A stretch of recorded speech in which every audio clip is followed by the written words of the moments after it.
All right, there we go. Now we're in motion. Pump up the jams, pump it up while your feet are stomping and the jam is pumping. Pump up the jam. Did you like the techno intro? That's Boomer Kryptonite. It wards them off, right? All right, we already got two people hastily in line. As you know, guys, today it is open forum. In the community tab is the Twitter link. Mods, if you want to, you can share the Twitter Spaces link for the people who would like to bring challenges, arguments, disputations, questions. Yes, you can ask questions. You don't have to debate. I don't care what you do. Just remember that you thinking that I'm mean is not an argument. It has nothing to do with the truth or falsity of anybody's position. You believing that I am a KGB sorcerer has nothing to do with any truth or falsity of anything. You believing that I'm a Wiccan has nothing to do with the truth or falsity of anything. You think that I am a high-profile drug mule.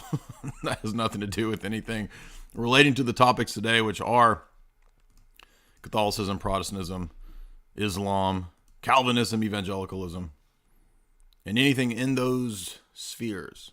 So if you want to talk about transcendental arguments, logos, logi, you want to talk about bad arguments, good arguments, just bring arguments. That's it. That's the only requirement is that you bring a solid logical argumentation.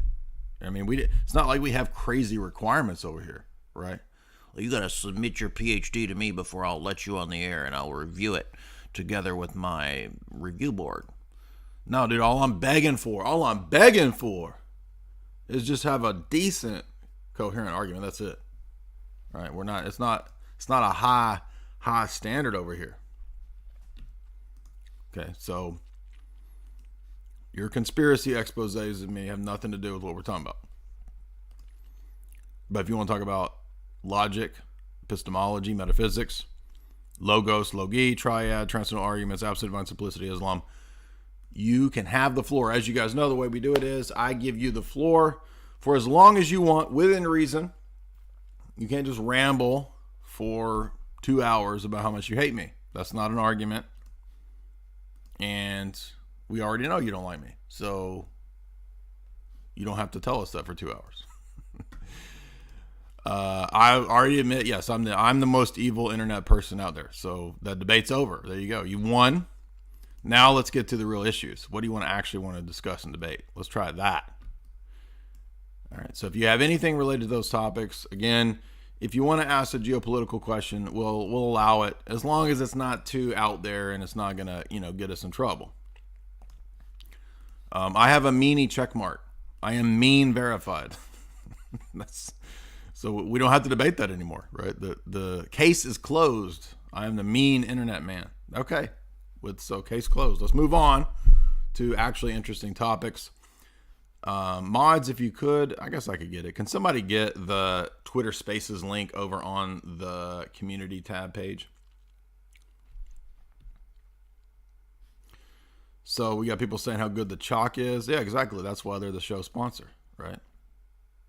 I'm not going to have my show sponsored by some garbage pill company. Hell no. We're sponsored by organic based supplements. Pills that make you red pill. Get it? All right. Let's see who's first up. Today's open forum is Anthony. It's been so long since I've done this, I don't remember how to do it. What's up, Anthony? You there? Just hit unmute, dude. Hi, Jay. Can you hear me? Yes, sir. How are you, brother? Good? I'm good. How are you? Good. Hey, I got a question for you. Hold on. Hold on. I got to get mean. I'm getting mean. Okay. Really, really mean. Okay, now I'm mean. Go ahead. So I'm a Christian. I believe Jesus Christ died for sinners and confess that he is Lord with my mouth. So if Christianity is true, is there room to say that there are no such things as real atheists, according to Romans 1:18? Well, I mean, scripture says that the fool has said in his heart that there's no God, and so I think that both things are true in different senses. So every individual, even if they're an atheist, in their heart of hearts, still has some deep down knowledge of God's existence, even though he exists to suppress it. But there are people that affirm and believe the position of atheism. So I wouldn't say that there are literally no atheists. Well, because if an atheist is someone who says there is no God, and the Bible says they know God exists, they just suppress him in their unrighteousness, because what can be known about him has been revealed to them. Mm-hmm. I wonder, because I've heard the term thrown around, professed atheist. Because if you reject the claim in the Bible, then your foundation for authority is not Scripture. So Christians, I think, have to concede that unless you start with God, one, you can't have morality, you can't know anything. Mm-hmm. And according to Romans, these people know God exists. They just suppress him. Right, but there's different senses to that. So again, I think that people can believe contradictory things. I mean, I think that's the point of Romans 1, is that they'll believe contradictory things, right? I mean, Scripture says the fool has said in his heart there's no God. So it is acknowledging that there are people who affirm atheism, but deep down, they know that it's an incoherent position. I got you. Because if you stand before God on Judgment Day, you're not going to say, what do you know, there is a God? Because it says at the end of Romans 1:21 that so that they are without excuse. Mm-hmm. Because if they had an excuse to not know that God existed, one, he couldn't judge them for it, and two, preaching to them would be taking away their excuse. It'd be the worst thing to do for them, because if they had an excuse, taking it away would be condemning them. If they had a good excuse, they should use it, and the Bible says they are without it. Yeah, I think that's basically right, except that I would fair? Yeah, I think I would agree with that, except that I would say that, again, I think they're affirming two contradictory things, and the way that they know is through their nous, their heart of hearts, and the noetic faculty is darkened through sin. So there's also this element where I think we can self-deceive ourselves so far that we can actually believe our self-deceptions. Yeah, I think that's what it's gotten to. Eventually, you just have to buy into it over and over again, but it's still sitting down there. Yeah, deep down, it's a lie, and you're just like convincing yourself, doing a really good job trying to convince yourself that that there is no God, when deep down there is. Right on. And do you think, is there any way you can arrive at truth without God? I mean, I guess because I don't know your position. I'm assuming you're a Christian now. Yeah. Okay. So you would admit you cannot. Where do you get truth without God? Well, let's be clear that like the word "know" it means different things. So you can have an intellectual knowledge of something without having a heartfelt belief or a real conversion to that thing. So I might know all about Christian theology, but I don't believe it, right? But that's why it's more than just the rational faculty. It also has to enter into, in the Orthodox view, the heart or the nous, and so it has to. That's where repentance comes in, because there's nothing wrong with the intellect, but it can't just be a rational position. It also has to absorb into the person's inner faculties of the heart. So for us, heart and intellect are not divorced, but they're distinct. And the heart is more fundamental to man. That's the real organ by which he meets with and knows his creator directly. And so this is something that's not typically in Western or Latin theology. It's a uniquely Orthodox idea. But so that's my take on that. And when you say, do you know God at all, or can you have knowledge without God? I mean, as a presuppositionalist, I don't think that you can justify the knowledge that you have, but a person can, in a sense, an atheist, philosopher or scientist can know things. It's just that they can't give a justified account of the knowledge that they have. Right, because they lack the necessary preconditions for knowledge. Yeah, exactly. Right on. And I don't want to take up any of the person's time, so I don't know if you've got people. I mean, it's open forum, dude, so you do whatever you want. Okay. I wanted to ask, I've studied this for a few years off and on, because it depends on who you ask if your salvation is rooted in Christ alone, or if is your salvation rooted in the fact that you believe Jesus Christ is God himself? Now, I'm a Christian, but you might actually not think that too. So I'm a Christian, but I do not believe Jesus Christ is God. So wait, hold on. You don't think Christ is God? Correct. Okay. Well, then that wouldn't be a Christian. That would be something like Jehovah's Witness or another sect. Well, I don't necessarily believe everything that Jehovah's Witnesses do. I'm not one, but I've never, reading the Bible, I never came to the conclusion, not growing up with the internet or anything like that, or people to speak to. I never concluded.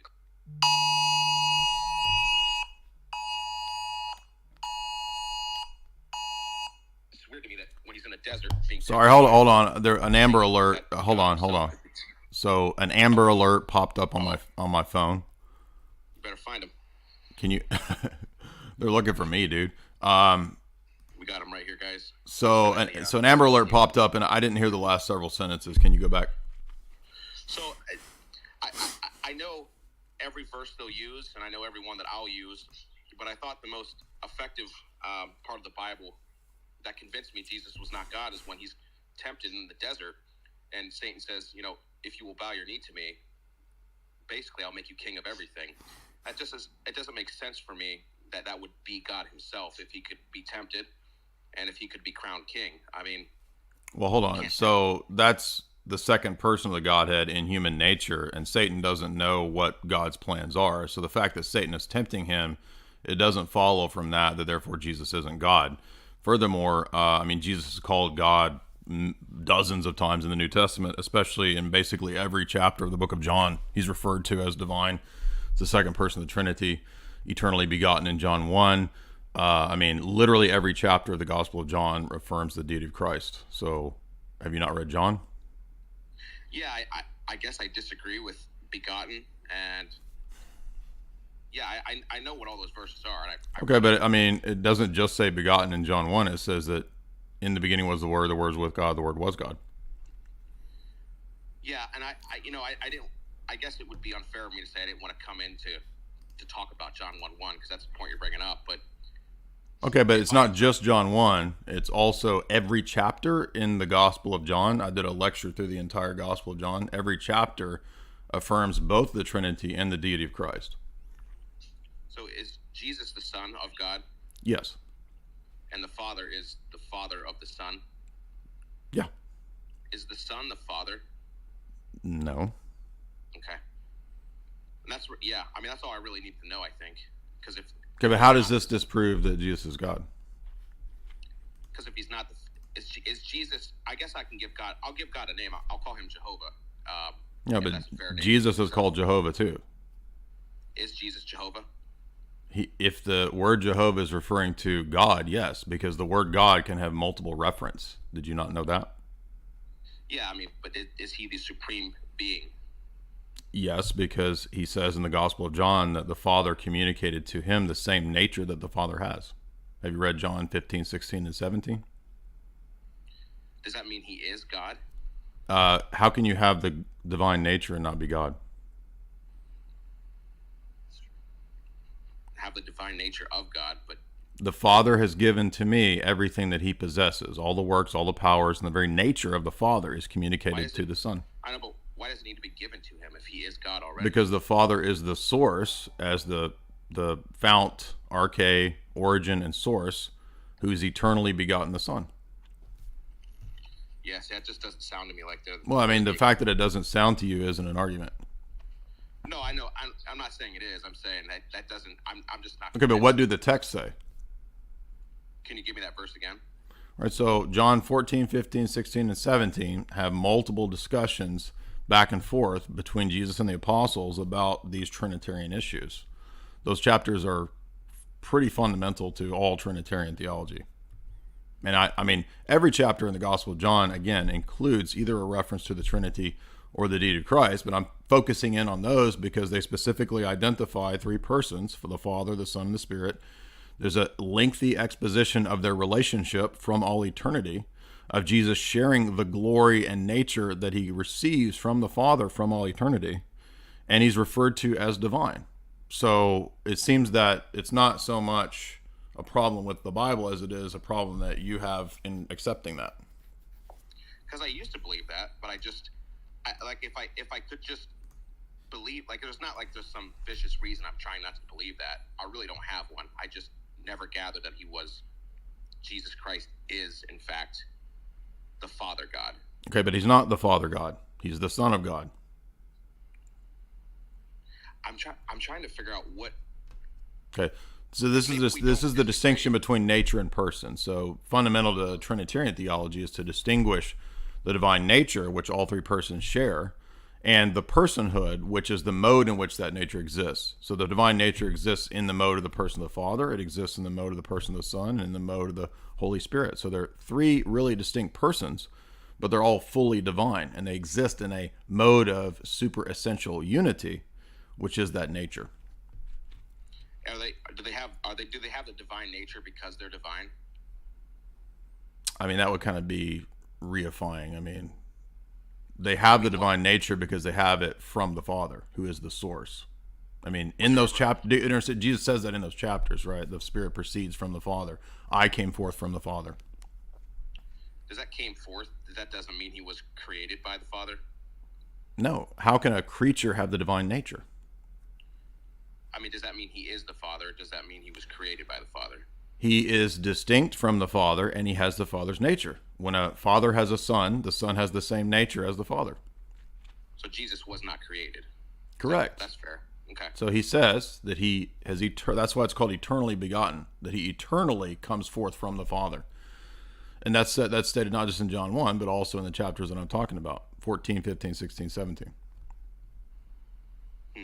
That's interesting, man. Yeah, eternally begotten. I've not touched on that. Well, I would say if you're interested in that, watch my videos walking through the whole of the Gospel of John.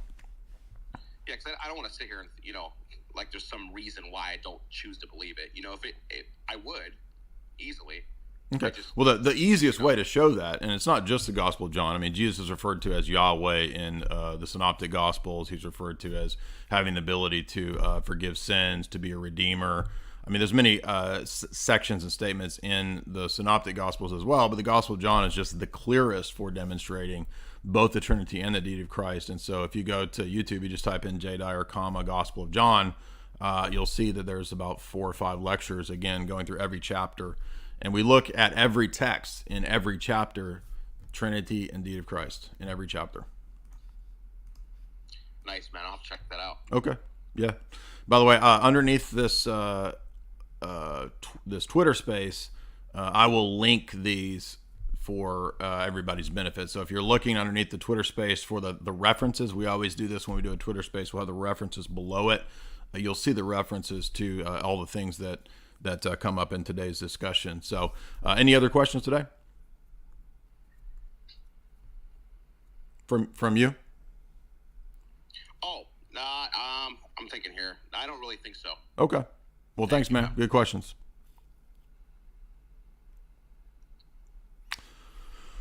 All right. That was interesting. That did not go in the direction I expected, but he was a nice guy. He handled that well. So hopefully he'll check out those Gospel of John discussions. All right, let's see who's up. Michael. Michael is next up. What's up, Michael? His name was Michael McDonald. Oh, yeah. Michael, what's up? Can you hear me? Yes, sir. Oh, there we go. Sorry. My internet's been cutting in and out, so I do apologize if I'm a bit spotty, and I apologize if I missed you talking about this earlier with him. That's okay. But the one thing that I wanted to bring up was in John 10:30, Jesus himself, I am I and the Father are one. Mm-hmm. And then as far as how to wrap your mind around how someone can wrap their mind around that concept of Father, Son, and Holy Spirit all being one would be that of you think about water. Water is 3 in 1. It can be a solid, a liquid, or a gas. Right, and but we don't want to use it. I always looked at it. Yeah, but we don't want to use that analogy because that suggests modalism. So modalism is a Trinitarian heresy So we don't want to use the idea of water in three forms, because it's not one thing in different forms. It's three separate persons. Excuse me, distinct persons, not separate in the sense of separated, but three distinct persons. And so we don't want to use a Unitarian or modalist idea. Okay. I guess that's where we differ on thought then. Well, I mean, do you understand why that doesn't work as an analogy? I mean, Jesus is not the Father. See, and that's what I'm saying. I disagree with that. Okay, well, if Jesus is the Father, then why does he say that he came forth from the Father?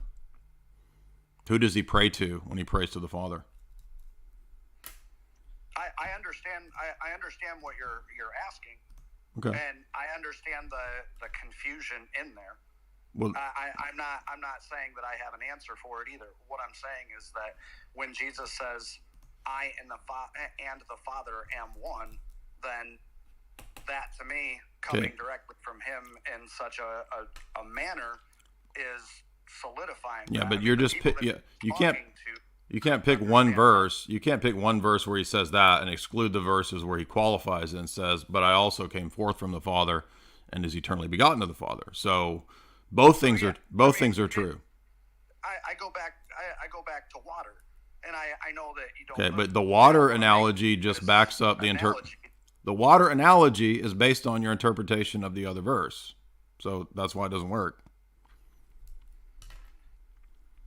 What I'm trying to say is that this is why I go back to the water analogy. I know you don't. Okay, but it's wrong.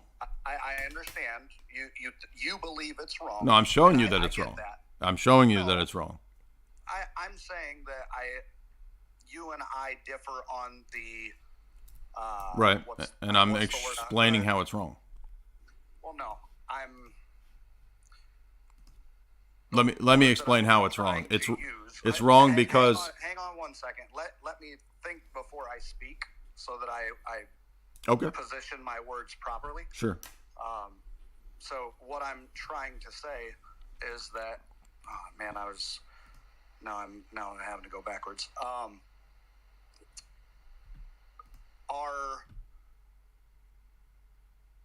What is it when you're interpretation? That's the word I'm looking for. Our interpretation of that is different.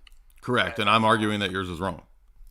Well, and the argument that it's wrong. I was simply trying to help him wrap his mind around. But your analogy is not helpful. That's what I'm trying to say. I'm not trying to be mean. I'm just telling you that it's not helpful because it teaches Unitarianism. And there goes. So let's get this clear. So in other words, first problem that I'm saying is that we can't take that one verse where Jesus says that the Father and I are one, and then exclude all the other verses where he qualifies that and points out the real distinction. So there's a way in which the Father and the Son are one, and another way in which they're distinct. And both of those things are true at the same time. That's why we can't say that the one verse in John 10 is the one that I will interpret all the other verses by. That's a faulty hermeneutical principle. So I'm identifying not just the error in the Trinitarian theology, but the error in the hermeneutic, the interpretation. So hermeneutics is interpretation, the method and science of interpretation. And you're using that one verse as the verse by which all of the other texts have to be squeezed into. That's not clearer than all the other verses. All of the other verses say similar things, such as that the Father gave him all of the powers that he has, all the nature and works that he has, the works that he says he does by the power of the Father. So he derives his existence, his being, his power from the person of the Father, and he prays to the Father and directs us to pray to the Father. So there's a real Trinitarian distinction there, and the water in three forms analogy destroys the real distinctions in the Trinity. That's why it's a Unitarian heretical view of the Trinity. So it's wrong.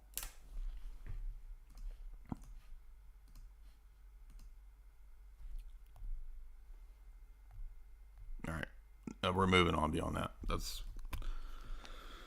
We got people trying to argue for Unitarianism. They don't even know what it is. Psycho Pompos is next up. What's up, Psycho Pompos? How you doing?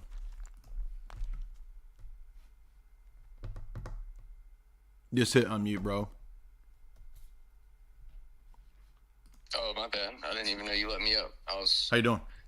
I was elsewhere. I'm well. How are you? Good. What's on your mind? Hey, so forgive me for what may seem simple questions. What is Christianity? It's the religion that Jesus of Nazareth established as the fulfillment of the Hebrew prophecies of the coming Messiah, and the practice of that religion, we believe, is the Orthodox Church. So Christianity for us is identical to the Orthodox Church, and we believe that we are faithfully preserving the teaching of Jesus Christ. And what about the 45,000 denominations of Christianity? Well, that's why the Orthodox, right? Would you say that they're Christian as well? Well, the term Christian might be used for all kinds of different groups, but just because they use the term, no, it doesn't grant you the status of being that. That's why it's called the Orthodox Church, because we believe it is the church that Christ established, the only one. Do you think that argument would hold if someone were to use that against you when you were saying that, well, Jesus was referred to as God and he was referred to all these various things, but couldn't we also say, well, just because one is referred to by something, that does not make them that thing? Yeah, but it's not just a nominal reference. It's an actual historical lineage. And so the church of the first 1,000 years is the Orthodox Church. You can verify that by reading the church fathers all the way back to the 1st, 2nd, and 3rd century. And so that's the proof that the Orthodox Church is the true church, not just the name alone.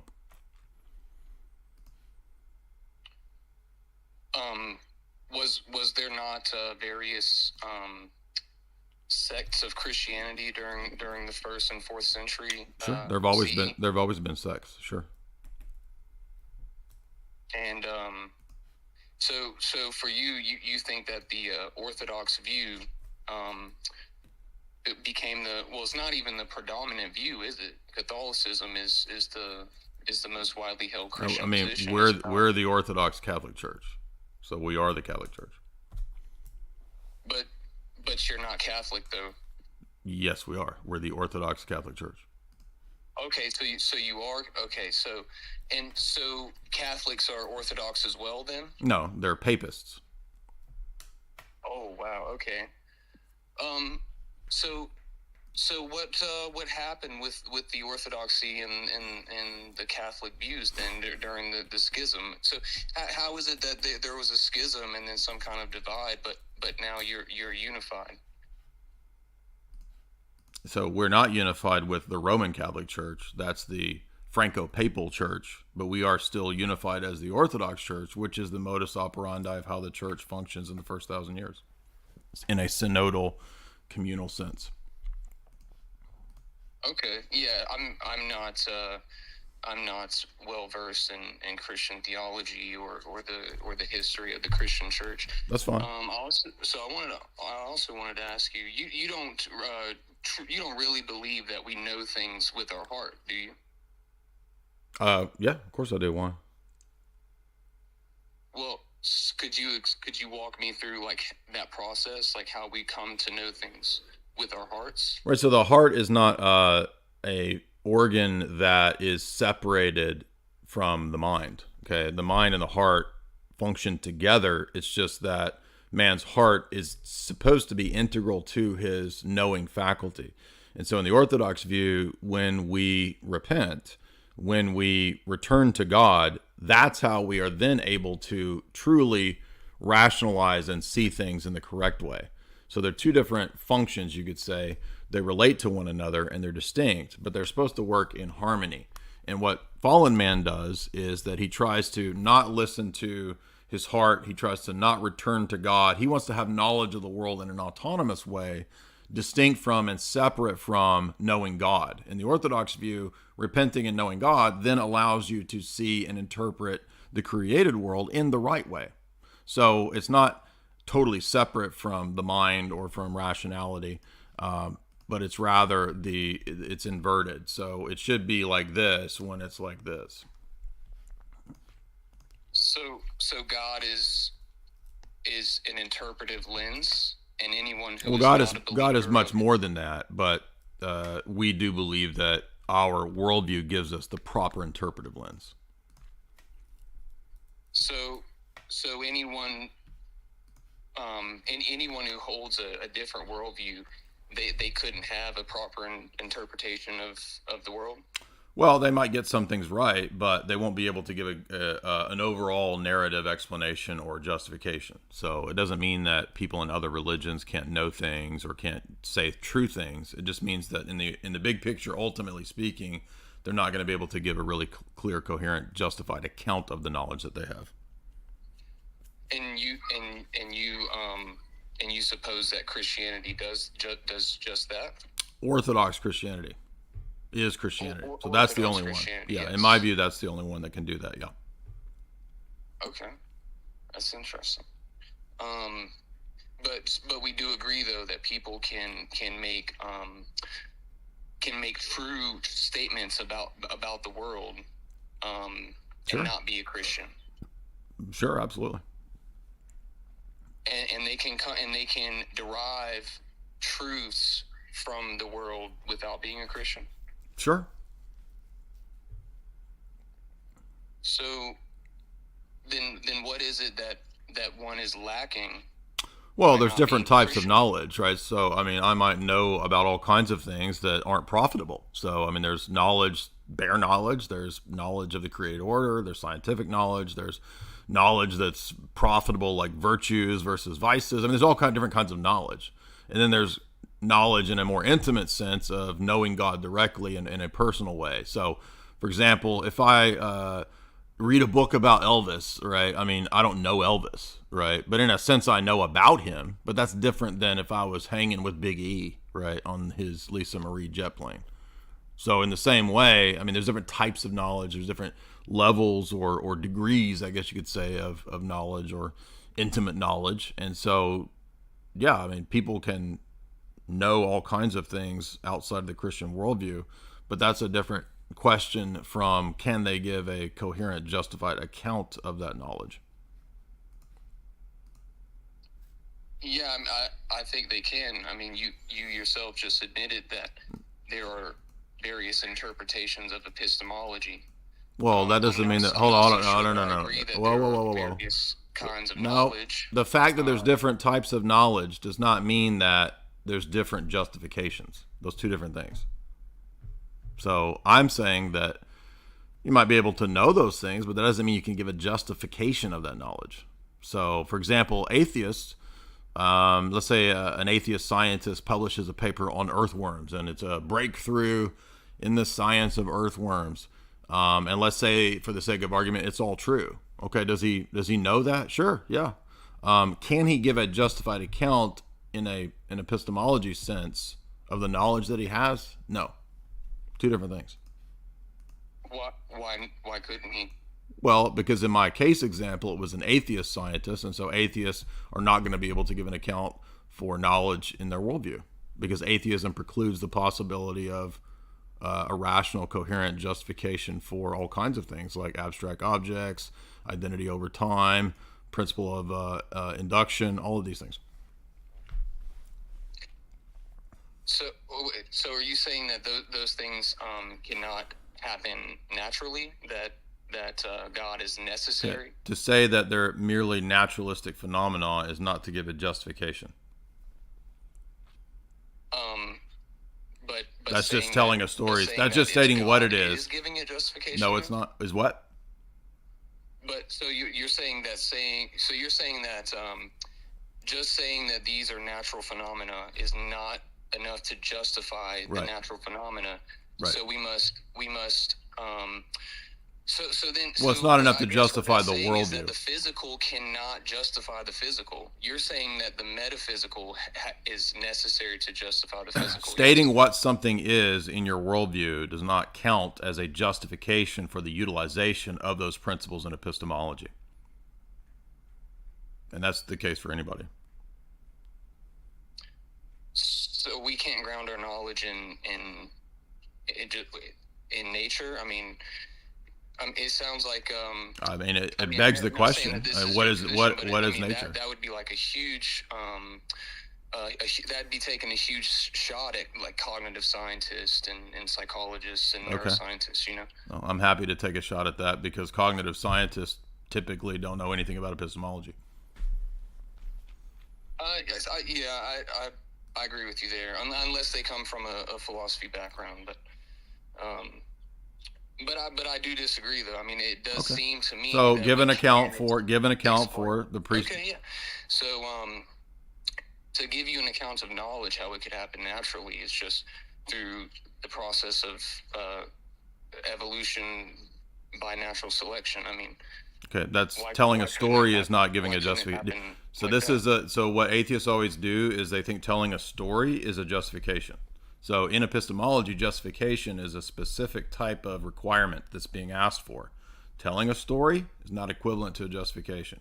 Plus, it begs the question for what's being asked here, which is an account for knowledge itself. You can't then rely on observational knowledge of the empirical world when I'm asking for a justification for the principle of knowledge itself. The principle of knowledge? Well, what's the principle? Let me ask you this. What do you think the question of justification in epistemology is asking for?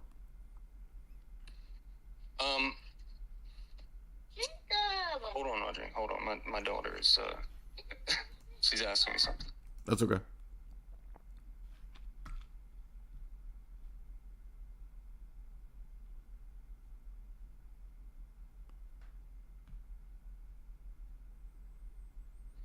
Okay, I'm back. So are you asking about like justified true belief? I mean, yeah, so if you hold a belief, like say my belief is right. So that's a typical belief in God. How would I go about justifying that? No, I'm asking you about what you said about a naturalistic account for knowledge, and I'm asking you how does that answer the problems of justification in epistemology? And you're correct to say it's questions like justified true belief. And so how does telling a story about an evolutionary account of where you think these things came from, how does that answer any of the questions of justification, true, and belief? So if I show you, oh my goodness, okay, now it's somebody calling me. Hold on, I'll just swipe that aside. So if I were to show you, a display of intelligence, and to use your example, the worm, let's say C. elegans, and it was able to make its way through a maze, like. Is that not justification for? No. So again, you're showing that you don't know what the question of justification. No, you're showing that you're not understanding what justification is requiring. Okay, so then could you tell me like what justification? I want an account of the possibility of knowledge itself. Well, in the Christian worldview, it's not a problem because if God created the world in a regular fashion through divine providence, if he guides it towards a telos or towards a purpose, then we know that it's not a dysteleological universe. It's a teleological universe. It has meaning. It has purpose external to man in the world itself. And so that means that objects have natures. They have qualities and attributes that we can pick out. And because man's made in God's image, he has a reasoning faculty by which he can do those things. And he has will, he has intention, he has emotion, he has all these faculties which perfectly make sense in the Christian worldview as to how it's possible to have knowledge. So what I'm asking for is the question of the possibilities of knowledge. What are the preconditions and the requirements that are necessary to have knowledge at all? And you're answering by saying, well, I can give you a knowledge claim. Here's another knowledge claim. Here's another knowledge claim. Yeah, that's not answering the epistemic question. I get your question now. So so your question is, what allows for the possibility of knowledge? So the answer to that is, obviously you would need a universe. No, I didn't ask for what allows. No, that's not what I said. You also need agents in that universe. Okay, how do you have agents, meaningful personal agents in a universe that's purely naturalistic? What do you mean? How do you have meaningful agents in a natural? I mean, you're just a product of the phenomena of the natural world. You're not a meaningful agent. No. Okay, then you're not an agent. That follows. I don't think that. How does that follow? How does it follow that you're a meaningful agent in a purely naturalistic determinist universe? So I'm not sure that there is intrinsic meaning in the universe. Okay, then you just don't- refuted but I don't- yourself. But I don't Okay. think that. So you just refuted the argument that that- there's meaningful agents in the universe. Right. So I was going to say. Okay, that so you just did refute because yourself. There isn't any intrinsic meaning in the universe. Then there's not meaningful agents. inherent- like, Then there's not intrinsically meaningful agents. Doesn't mean that. All right, we're we done. could not This is create going meaning. nowhere. This is idiotic. Right. Let's move on. Next up, the real Nat Paris. What's up, dude? The real Nat Paris. What's up, man? What up, bro? How you doing? Can you hear me? Yes, sir. Dude, I want to unpack a polemic you've just been telling the last few guests. Help me out here, genuinely, goodwill. And I'm just using your words as an example. Okay. You claim you're part of the Orthodox Church, Orthodox faith. I'm not claiming I am. It's easy to verify that. So let's unpack that a little bit. You belong to Rokor from the Russian Sea, Moscow specifically, not one of the 5 original seas. There we go. My question, can you hear me, bro? Why are you calling me bro? Are you a bro, or like No. why are you calling me bro? No, I'm asking, can you hear me?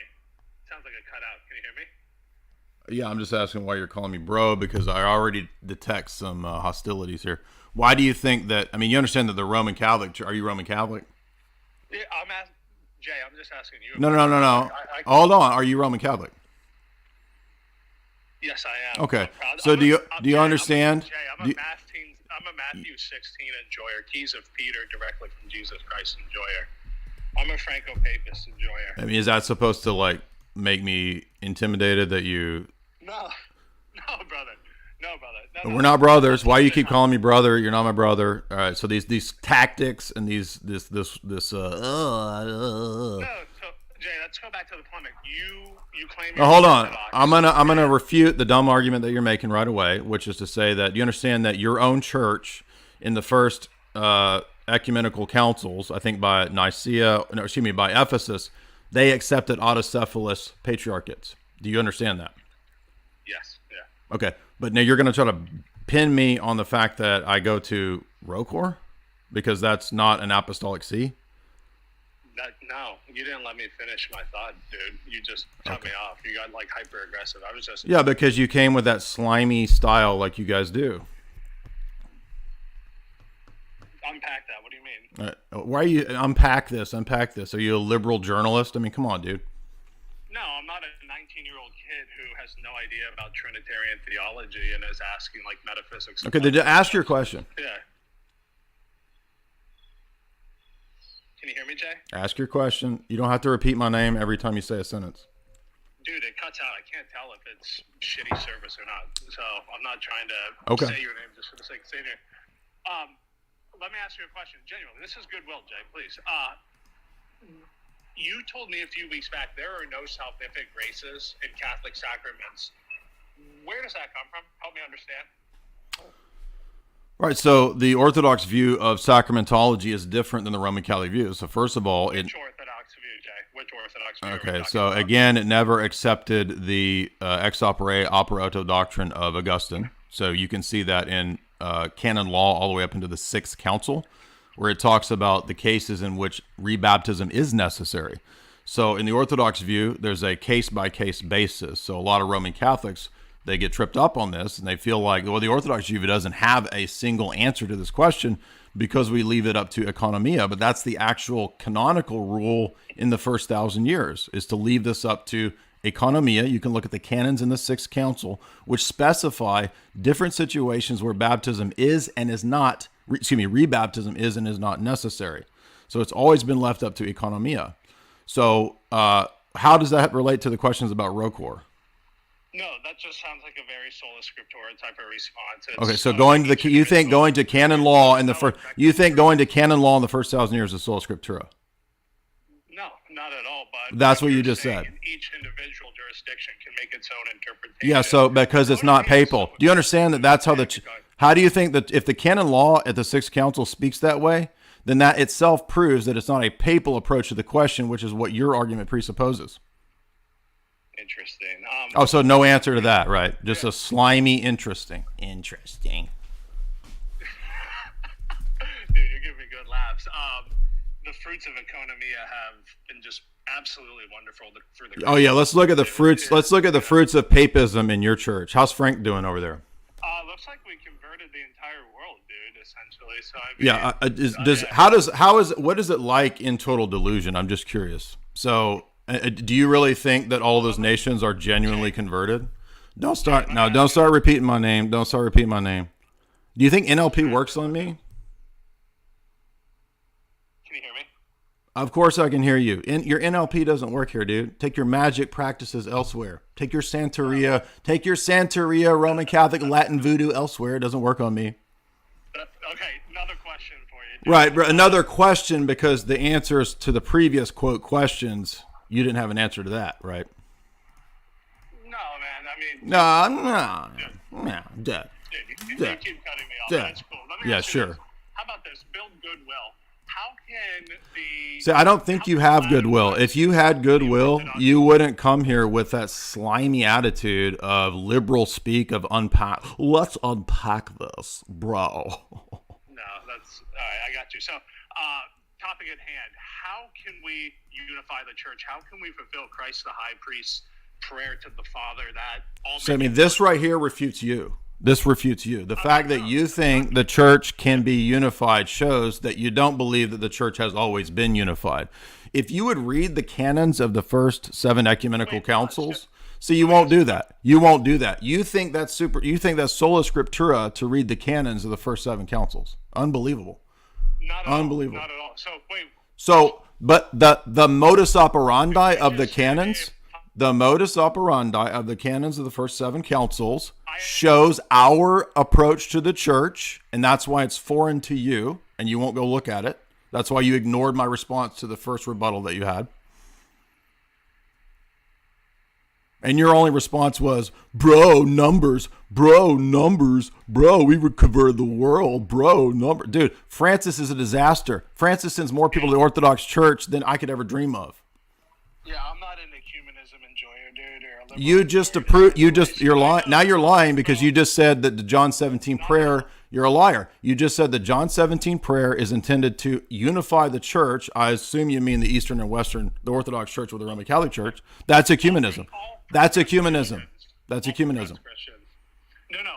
The purpose of ecumenism is conversion, Jay. We agree on this, right? I'm not talking about like changing doctrines, something that's not even possible. I'm just trying to use simple speech. So you think that Jesus' prayer in John 17 wasn't answered? You think there wasn't a church that was unified in history, according to you? No, I absolutely do think there was. You just asked me about the unification on the basis of John 17. Say that again. I do. You just asked me about the high priestly prayer of unification in terms of John 17. You said, how can we unify the church? Asking me the question as if we're part of the same church when we're not. So what are you talking about? No, I know that. I know you're in schism, and if you die outside the Roman Catholic Church, there is no salvation. You go to hell. So here you go with this arrogant nonsense. So this is the arrogance of you. So I want you to tell me how Francis is a true pope with all the madness that he engages in. Okay. So I will answer that, but that's not on the topic. Yeah, so no answer. You're not going to, because you won't answer it. Exactly. So here you are on display for everybody of the most pathetic, arrogant, snickering, condescending thing that all you guys do. Do you understand that this isn't converting anybody? This doesn't help anybody? Why do you think that I've been able to help 1,000+ people come into the Orthodox Church? That sounds like a prideful statement, but why do you think that is? Satan can bring people to churches. Okay, so Satan is taking people out of your Zen Buddhist churches, your Novus Ordo. So he left, exactly. Dude, y'all participate in this bullshit too, man. You know that. Yeah, but is my church built on one guy on the Rock of Peter? Is the church built on the Sea of Rome? Is our church built on one sea? No. Is yours? No, you're just misinterpreting Matthew 16 because it says the exact same thing to the whole college of the apostles 2 chapters later. So your whole stupid worldview, just like the heretics that were in here a minute ago, where one verse you think determines all of your hermeneutic. You're just like the Unitarian guys saying, John 10 says, I and the Father are one. Every other verse squeezes into that verse. You do the exact same thing with Matthew 16. Matthew 16 is all I need, the keys, bro. funny, dude. Yeah, I'm glad you think it's funny with your stupid, arrogant statement about how everybody's damned, but you're a stupid cult. No. So That's what you just said, dude. You're such liars. Why are you guys so slimy? Why can't you just be honest? brother, if you had the treat, You're not my. Why are you calling me a brother, dude? Why are you trying to call me a brother? Because you're slimy, dude. Because I will call you. I will call you dudes out for being slimy. That's why. Jay, I do. Why you keep saying my name, dude? Jay, brother. No, you don't. You're lying. You don't love my work. You just call me an agent of Satan. You're a liar. I never said that. You just said that. You lie. Every comment's a lie. Satan could take people. Satan could do these things. You said I'm an agent of Satan. Jay. Stop repeating my name, dude. Okay, bro. I'm not your bro. We're not bros. Brother. It's all fake. It's all slimy. You guys are the slimiest, the most ridiculous people. Please take me back to Christ the high priest. So we went, dude. You can't look. I would have loved to have stayed on the argument, but I knew this is exactly how it would go because the first point that you brought up that we got into about canon law and economia, you ran away from that. Okay, well, let's talk about something else. So then I go to Francis. Well, I don't want to talk about Francis. I can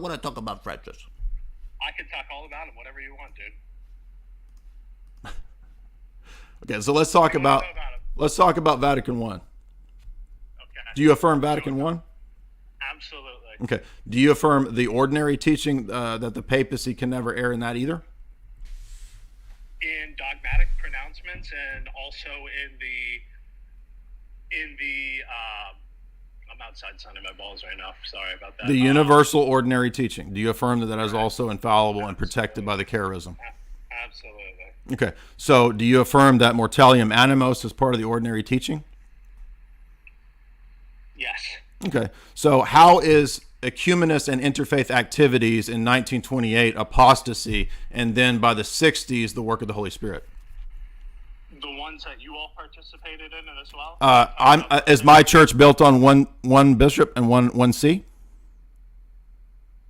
I don't know. You tell me. Oh, so you don't know anything about Orthodoxy. So you know nothing about a decentralized church where all the bishops are equal. Which, if one bishop goes and participates in that, do you think that means that the entire Orthodox Church participated? No, it doesn't work like that because my church does not believe in the infallibility of the Patriarch of Constantinople or any bishop. Your church is erected the entire thing on one dude and all of his ordinary teaching. So you tell me, how is something apostasy in 1928 and now the work of the Holy Spirit in the 1960s after Vatican II? No, yeah, I got you, dude. I'm tracking with you. Okay, so no argument.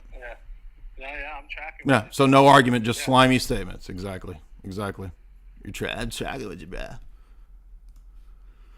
So now you see why, right? So why is she so mean? Because hundreds of people that do that exact same thing constantly come into the space for years. And you know, that kind of dude is the same dude, because those all lies. He doesn't like my work. He's full of it. They play and they posture. They pretend. They act all friendly. They're not friendly. And you saw what he did there. It was all just weaseling. I mean, we might as well start a dang nature show, right? Let's just have a weasel nature show. What's that? Meerkat Manor, starring every one of the Roman Catholic Twitter people. I don't even know what a meerkat is. Is it a weasel? It might as well be. We'll have Weasel Manor with the Roman Catholic apologists, and they can have their own little weasel sitcom on the Nature Channel. So notice he wants to come and ask questions, pretend to be friends. We start talking about the questions. It's odd.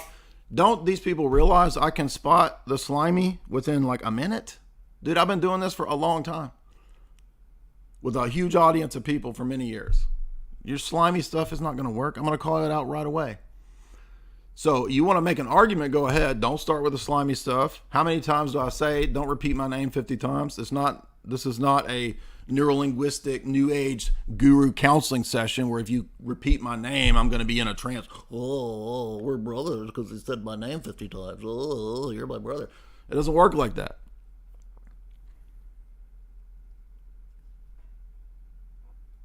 So why are you so mean? I'm not mean. I just don't put up with the slimy nonsense, dude.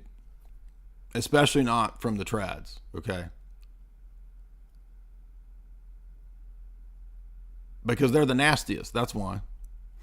I guarantee you that dude, he's probably friends with Fluffton or what, Michael Fluffton.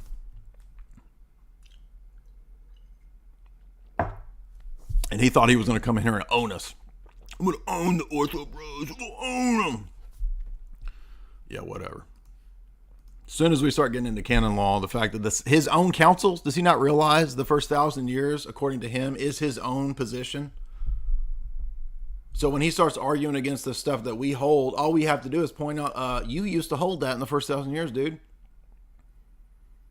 The canons of the Sixth Council from Trullo point out when to baptize in certain ways and to rebaptize in other ways, and it's left up to economia. And they think that that's some great big own. It's not even an own. How does that even prove your position?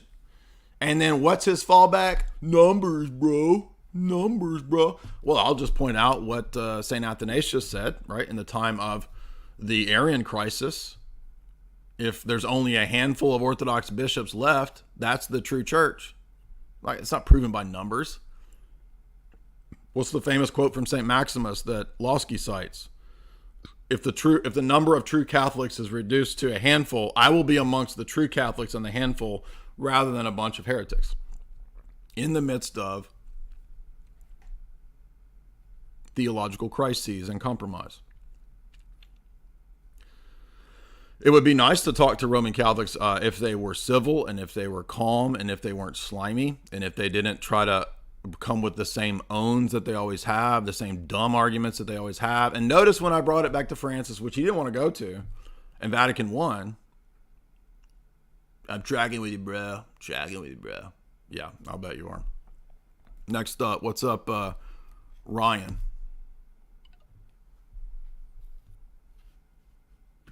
What's up, Ryan? How you doing, Jay?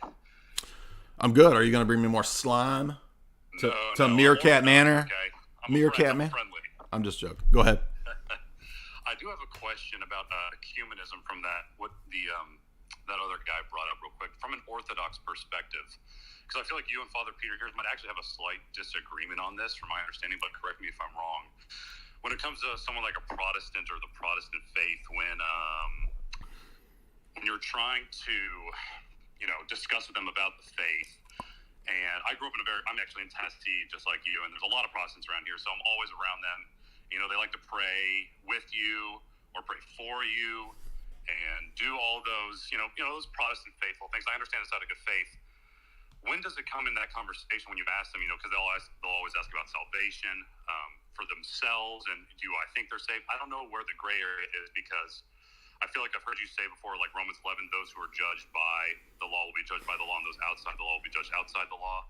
So I feel like it's a gray area of ecumenism for me as an Orthodox to try to talk to my Protestant friends to kind of give them this idea of, are they, not necessarily saved, but their walk with God really isn't the walk with God they think it is. And as an Orthodox, how do you kind of approach that with your Protestant friends and not fall into like any kind of ecumenism, like praying for them or praying with them in those cases? Well, so Protestants can visit Orthodox churches and pray with us, and they can come and pray when you pray and that kind of a thing. But when you violate canon law is when you go and participate in their worship services. So that's my understanding. You would probably want to talk to your spiritual father about those specifics, because that's not my job to tell you when to go to public events or family ceremonies. You have to make that decision with your spiritual father. It's not my place to tell you that.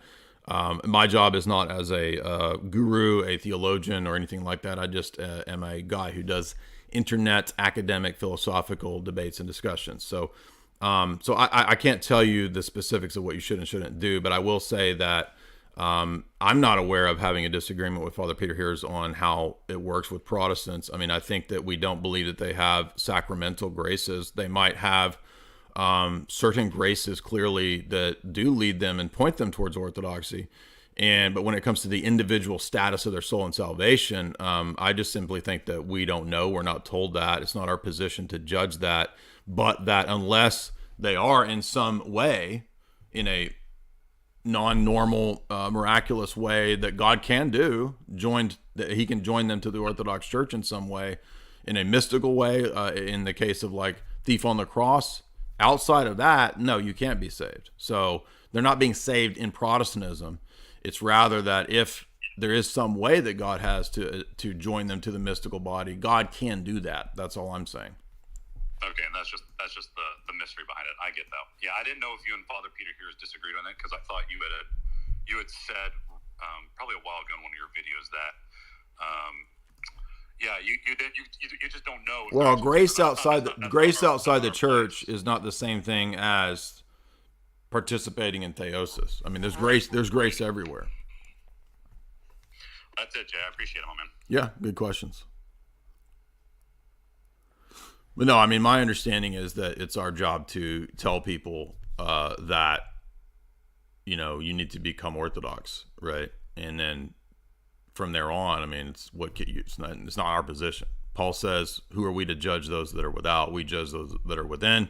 God will judge those that are without. It's our duty to tell them to convert. So, by the way, my computer's battery's getting low, so I'm not going anywhere. I'm just going to grab the charger and plug it in here. So, I'm not leaving, not going anywhere. Just let me plug this thing in. I'll be right back.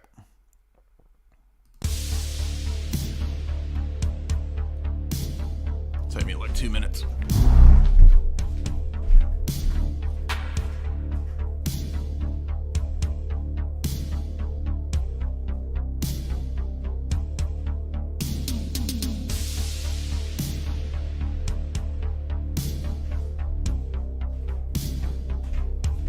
Then doesn't it suggest that the decline in Roman Catholic numbers, doesn't that suggest that it's not true? I mean, it's such stupid arguments.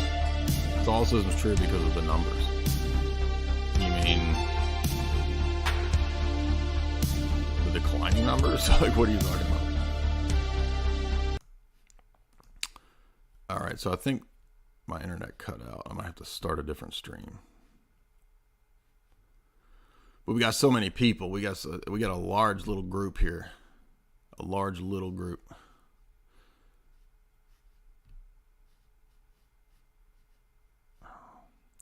Dang it. There was like 600 people in the live stream. That was pretty crazy. So now I'm going to have to start another live stream, I think. No, maybe not. Is it still live? I can't tell. Looks like it's still live.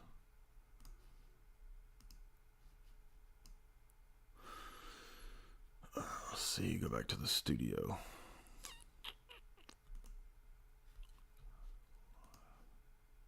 Oh, good, it's still there. Nice.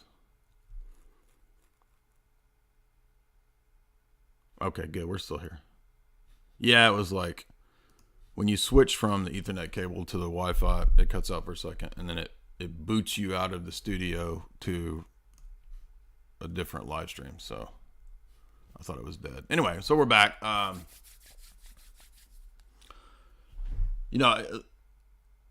People ask, well, why don't you do more debates? Because like it's the same problems over and over and over, right? I mean, it's like, how many times do we have to address the exact same dumb arguments, right? At a certain point, it's like, come on, dude. All right, next up, Conrad. What's up, Conrad? How you doing, boy? What's good, Jay? What's good? I just love the numbers argument so much because, I mean, by that logic, we just all need to become charismatics. Shouldn't we be Muslims? I mean, like, aren't Muslims going to surpass Catholics? I mean, numbers, bro. Track it with you, bro. Let's unpack that. Well, because like a quarter of Catholics are charismatic already. And yeah, that's a good point. 800 million of them around the rest of the world.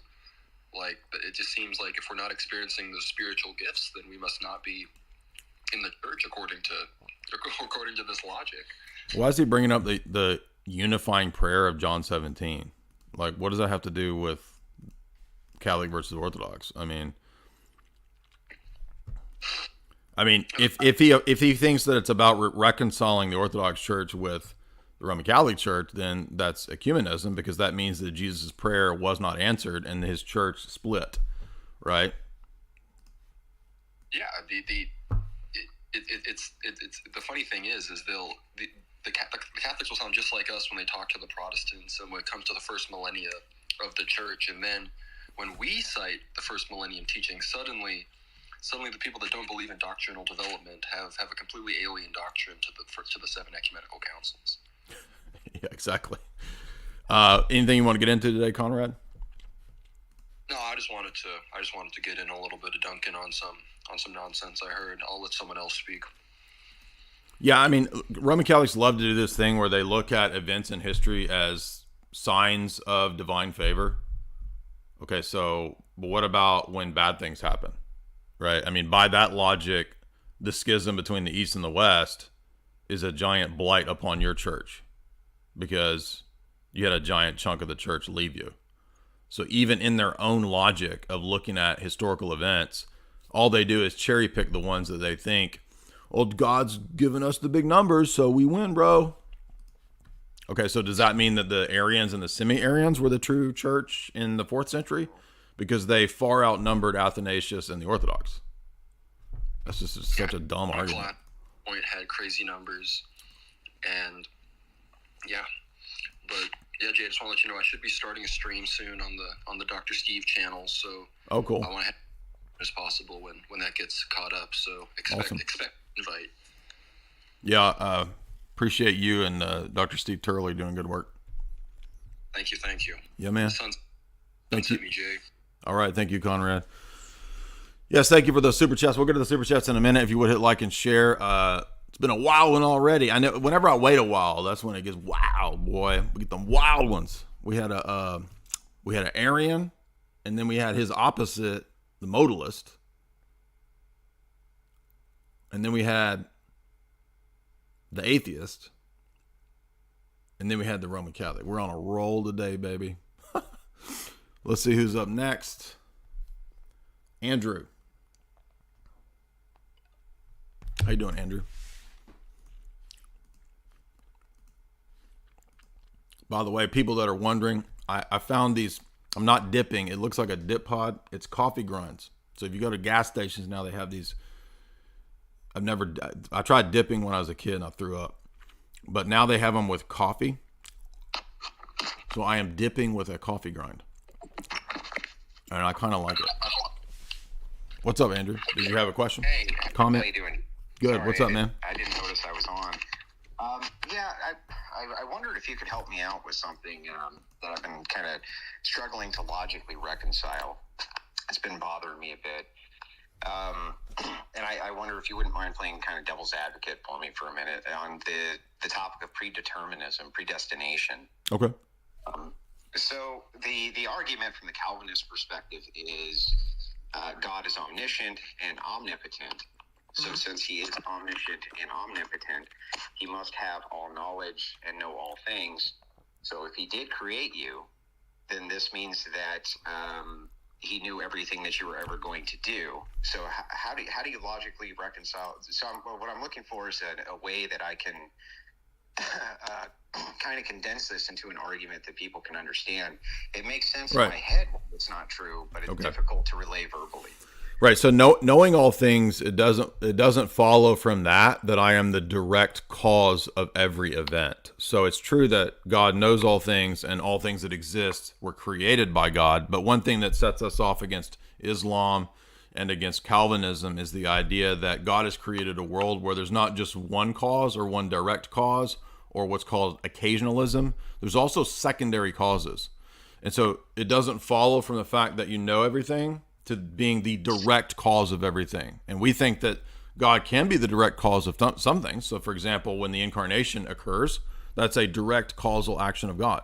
When the second person of the Godhead is acting within time and space and history, those are direct actions of God. First cause, right?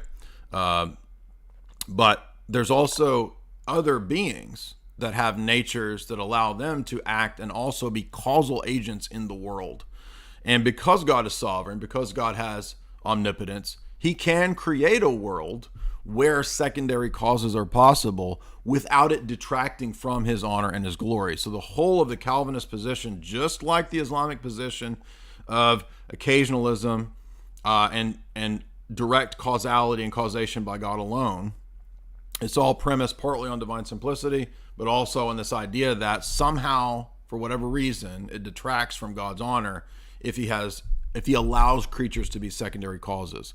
But if you look at the totality of Christology and our anthropology of human nature and human persons, we're causal agents. We do have the ability to act and to cause things in the world. Christology is hinging upon there being two wills, two natures, and the human nature also having its proper will and energy. So even though the Logos is a divine person, he possesses a fully human nature, and the actions of that fully human nature are truly and correctly human causal actions because he's fully human. So in the same way, I can truly act in the world to be a causal agent. So if I knock over, so that Roman Catholic dude shows up, he weasels up next to me and I thump him over and he falls over, I really am the causal agent doing that. And even though God knew it, it doesn't make him the direct causal agent in that action. Right. So I understand the distinction between the two, but so a question was posed to me recently that I had to think about, and so I was going to kind of pose it to you and see what you thought about it, which was the idea that if there is prophecy, and there is, and it is going to be fulfilled, and we know it will be, then that means that there must be a set of predetermined actions that will fulfill that prophecy, right? Well, they're predetermined in the sense that from the vantage point of the divine decree, God knows what's going to happen, but that doesn't entail the fact that he's the direct cause of those actions. So for example, if I roll a marble down a Rube Goldberg machine and it makes all the other parts of the machine do their thing, or if I knock over a domino set, right, like I know the series of events, but my knowing those events doesn't entail that I'm directly knocking each one of those dominoes over. But you have to set the dominoes up, right? Right, but I mean, I'm just there. So analogies are only going to go so far. But the point of that analogy is just to show that, like, I'm not directly the cause of each one of the dominoes, right? I'm not directly the cause of the different. You know what a Rube Goldberg machine is? I do. Yeah. Yep. So I'm not directly in the chain of events, even though I might know about and I might have constructed that machine. It doesn't follow that I'm the direct cause of all those events. So I've been reading, some of our, kind of church history and what different church fathers have said on this.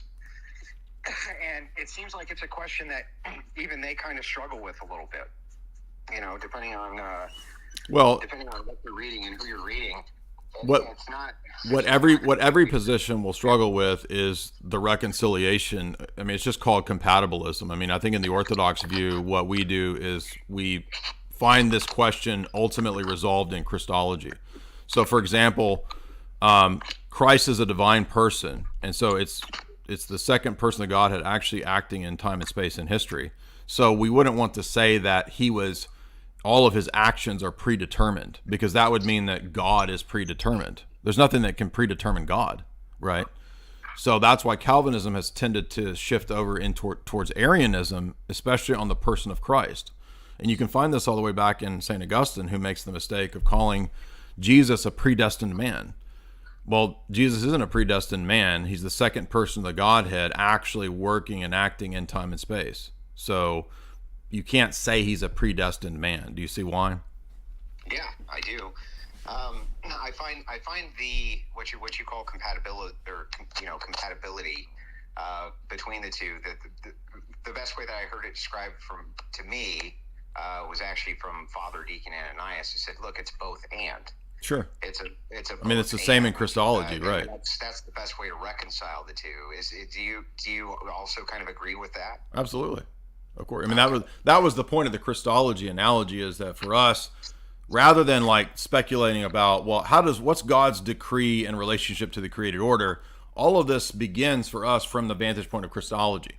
So even the doctrine of predestination for the Orthodox is going to flow out of understanding and having a correct doctrine of Christology first, because even what we know about the Trinity comes to us through the person of Christ. So we have to start with Christology. And Christology is a reflection of Trinitarian theology. So I'm not inverting those. I know that in the history of the church, you get Trinitarian theology first, and then from that flows Christology. But the revelation of God comes to us through the person of Christ primarily. And so we're going to find the reconciliation between the sovereignty and action of God and the will of man and his freedom in the person of Christ, who is fully 100% God and 100% man. So you're going to find that synergy there. And that's the reconciliation also of the doctrine of predestination, sovereignty, and free will. So there's an interplay between the two that is compatible. Gotcha. I understand that too. But from my perspective, I think you can probably see, if you're talking to somebody who hasn't really sat down and thought these issues out, the predeterminism argument is a hell of a gotcha, and it seems to draw a lot of people into it, you know?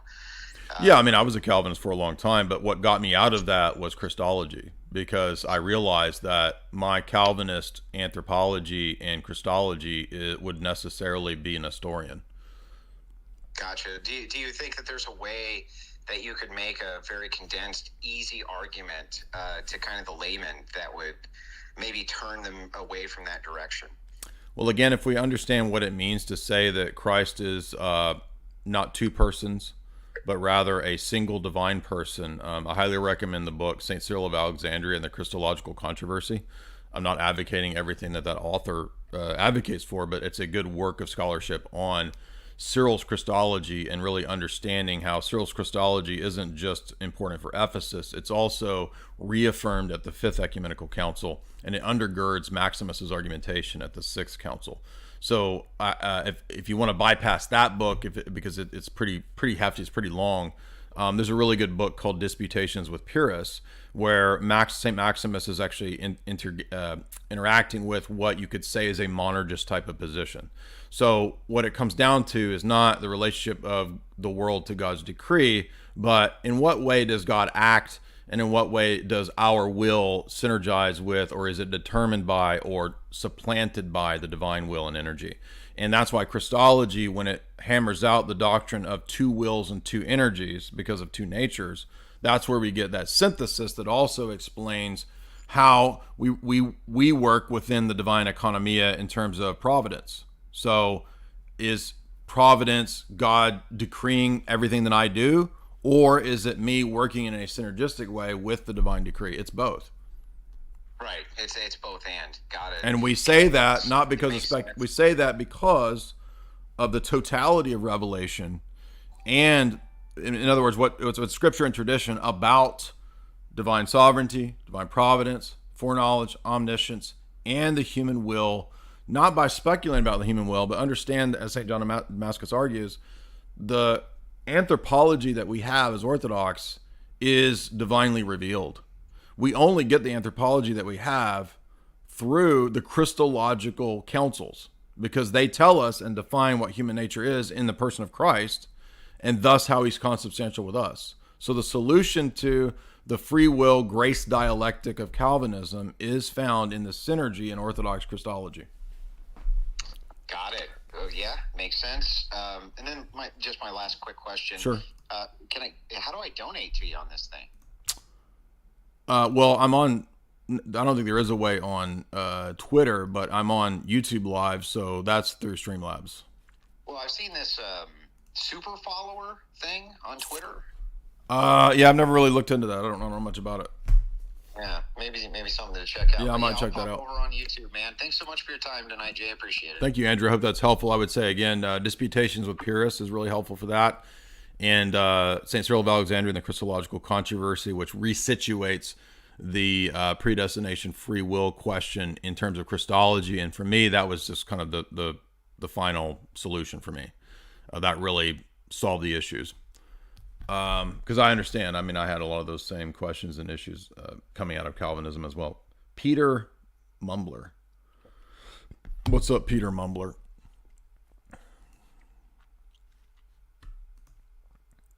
By the way, I want to remind the chat, if you want to support us, you can do so through the Super Chat function, which is via Streamlabs.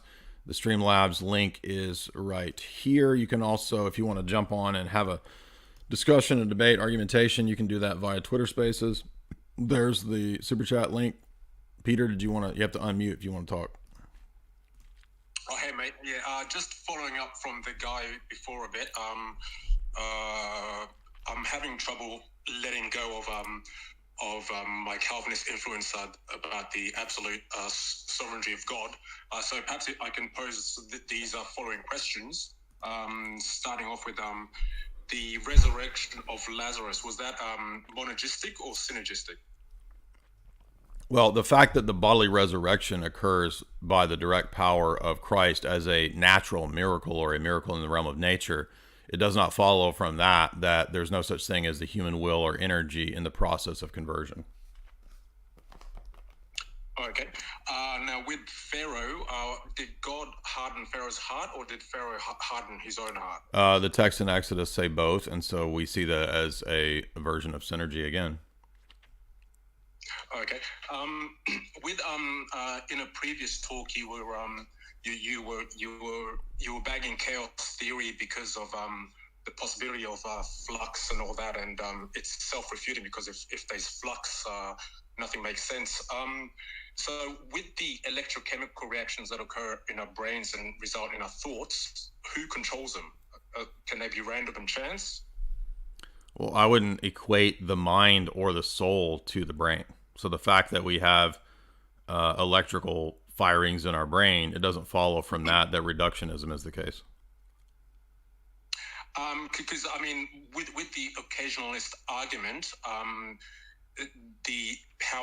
the brain and how they come together, because well, how do you? But we're not occasionalists, so I mean, so what do you mean? So are you an occasionalist?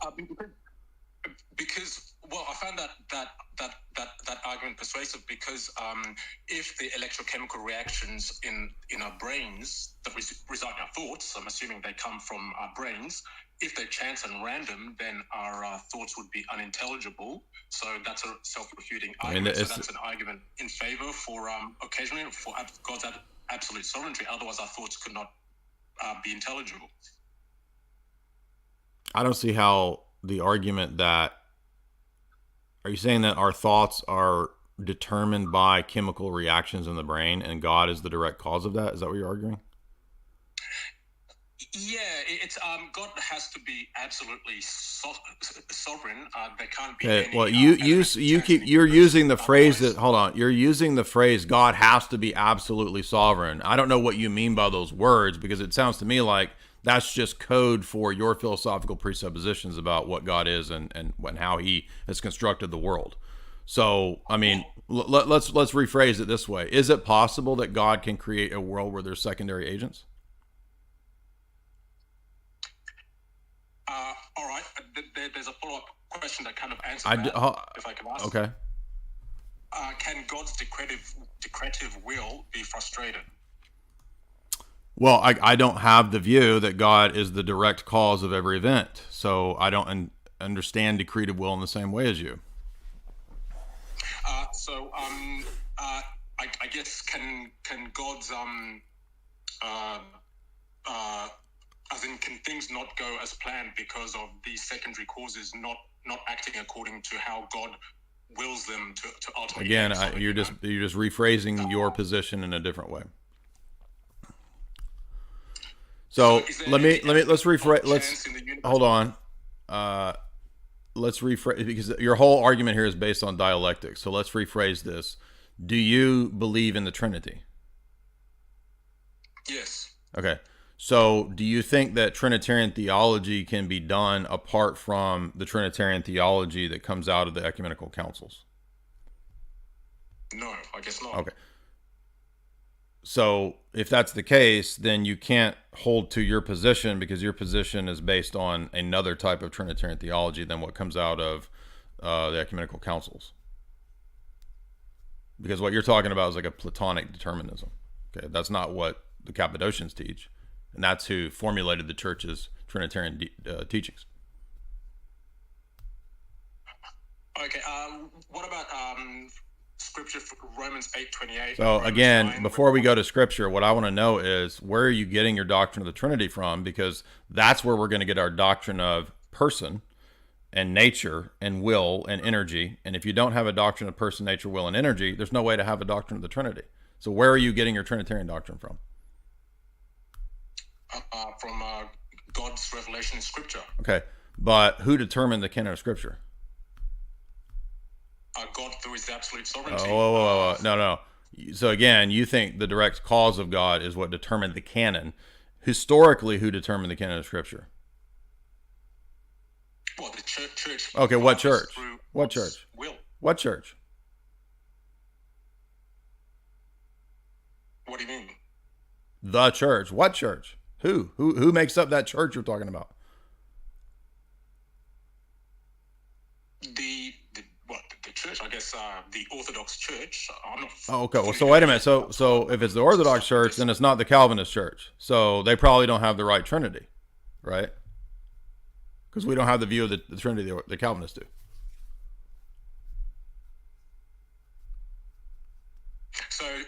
So your presuppositions are all wrong, is my point. But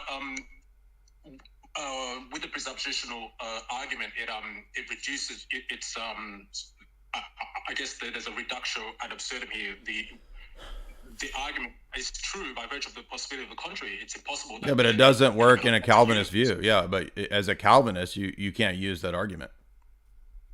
No. As a someone moving towards orthodoxy, but still having trouble reconciling this question of. Okay, so the question that we're asking, as I said to Andrew, is resolved in the doctrine of Christology. So if you look at the way that your doctrine of divine decree and sovereignty would condition and destroy Christology, that's the lens, the window, the doorway out of this dilemma. Because Christology is impossible in your view of God.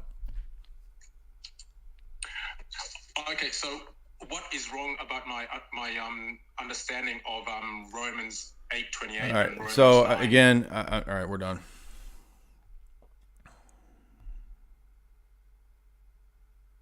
Next up is Peter C. What's up, Peter C?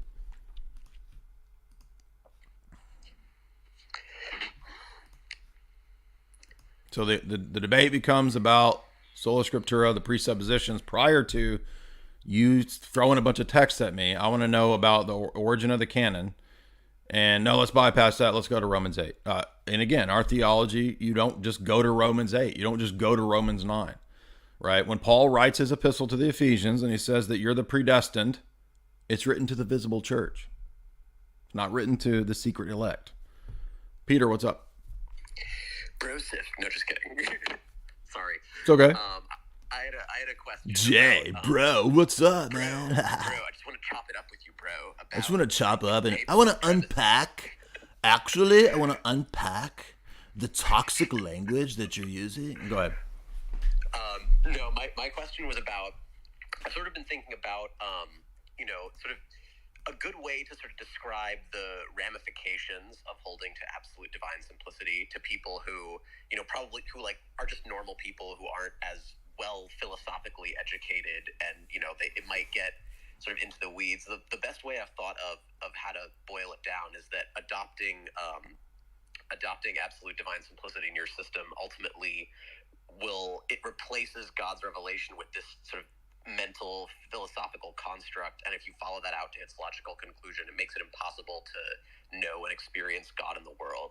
This is the argument. Originally, Basil makes this argument where he says against the Neoplatonists that Moses didn't say it's an it. He said it's a he, right? And that's a key argument against Plotinus. And then the same argument is repeated by St. Gregory Palamas, that he did not say, I am it. He said, I am he. That's in the triads. Right. So ultimately, it depersonalizes God. Exactly. Yes. And it depersonalizes because it reduces person to nature. I mean, the idiot Ibarra even says publicly there's no distinction between nature and person. Like literally repeating the classic heresy of like countless heretics. I mean, John Damascus says the root of heresies is to confuse nature and person, and Eric Ibarra literally does the very thing John Damascus says. So, well, that just it's so silly. Just because if you held that to human beings, then you would only know generic human nature, and you couldn't know an individual human person. Right, we would all be we would be clones of Adam. Right. Yeah. It's and then of course and it follows that should. That same mistake will make it impossible for you to know God, because that's correct. Because so well, the same think of good ways to communicate that to people who aren't as well versed in these things and might just be like, oh well, what's the difference? Why should I care? I think the first thing to say is that the Orthodox Church has a robust Trinitarian theology. It's the most for good reason, spurgy about the Trinity, because we understand that everything flows from that, and having that correct. And messing up on that will kind of mess up everything else down the line. So one thing I would say is that most of the time when people kind of default to absolute divine simplicity, it's because they think that that's what simplicity means. They think, oh, well, if I believe that God is simple, then they interpret it in a reductionist sense, that every distinction or trait or attribute or person must be reduced, right? It must be a nominal distinction. That's the worst part of it. And the problem with this reductionist view is that it leads us to Unitarianism. It leads us to a monad. And God is not a pure monad. God is not the God of Plato or Plotinus, the one. God is He, the living personal God. Okay? It's the difference between the number one and a human being, a person, right? The difference between a rock and a sentient being, a person. Okay? Rocks are things. They're its. Okay? They're not He. Unless you're the rock, right? Right, yeah. So anyway. That's really helpful. I mean, it is difficult because Trinitarian theology is difficult, but I don't know what. I mean, most of the time when people who get into it, they'll argue that if God has real distinctions, this entails composition or division. That's the first thing that they usually repeat. The ones that get into this, especially their Thomists, and I mean, this is just absurd because there's real distinctions between the persons. I mean, they're not just relative distinctions, right? I mean, Jesus really is eternally begotten from the Father, and He really does pray to and talk to the Father. So there's a real distinction there. And a lot of people have a hard time. They just have a hard time with that, and they want to have a philosophical commitment first, and then they want to squeeze the biblical text and the divine revelation into the philosophical commitments, and that's the whole of Thomism right there. Mm-hmm. Right, got it. Anything else? That's all I got for now. Oh, all right. Thanks, Peter. Good comments. Have a good day. God bless. All right. Next up, Paisios. What's up, dude?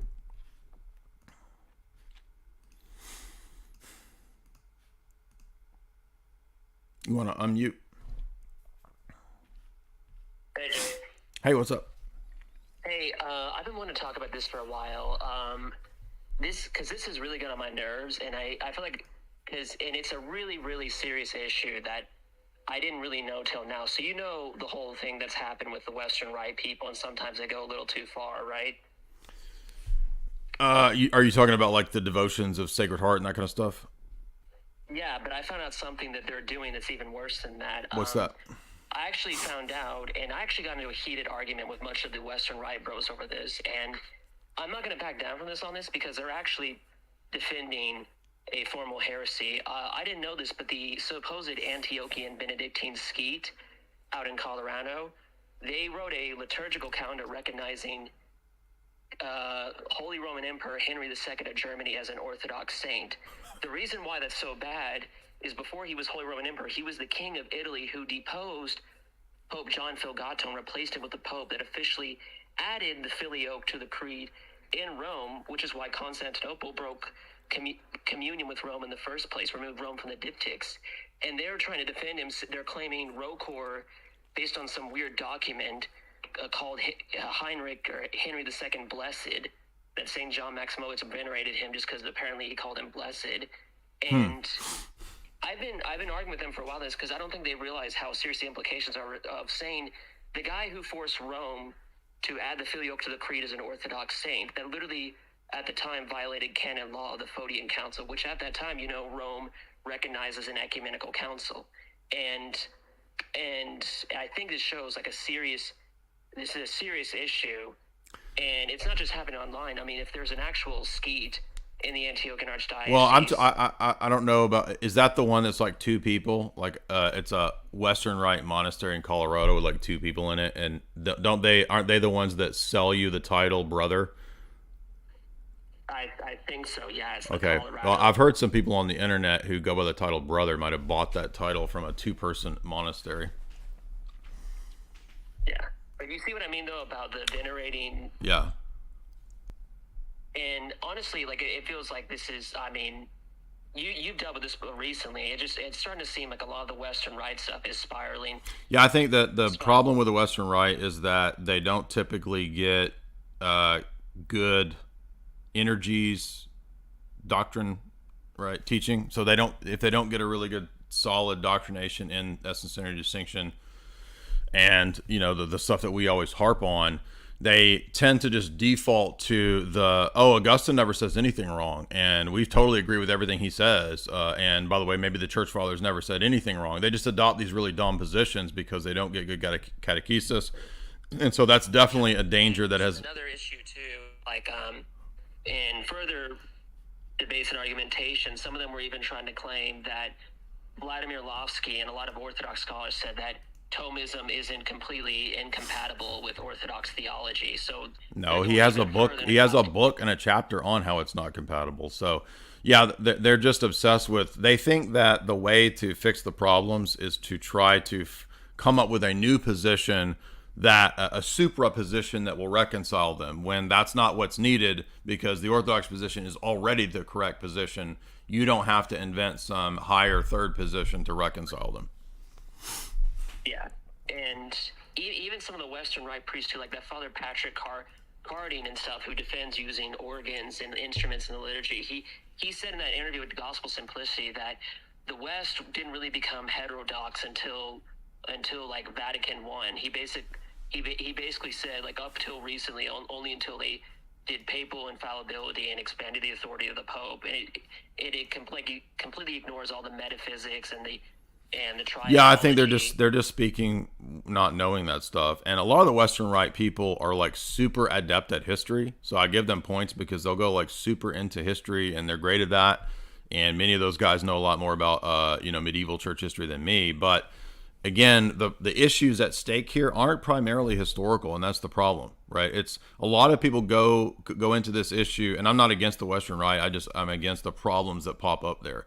And it seems to be more prevalent in the Antiochian version of Western Rite. But to me, it looks like they will just sort of go into that because they went to the Latin Mass or they were Anglican or whatever, and they think, oh, I can just do this, and then I'll keep all of my Latin presuppositions theologically. But the problem between the East and the West is not primarily a historical problem.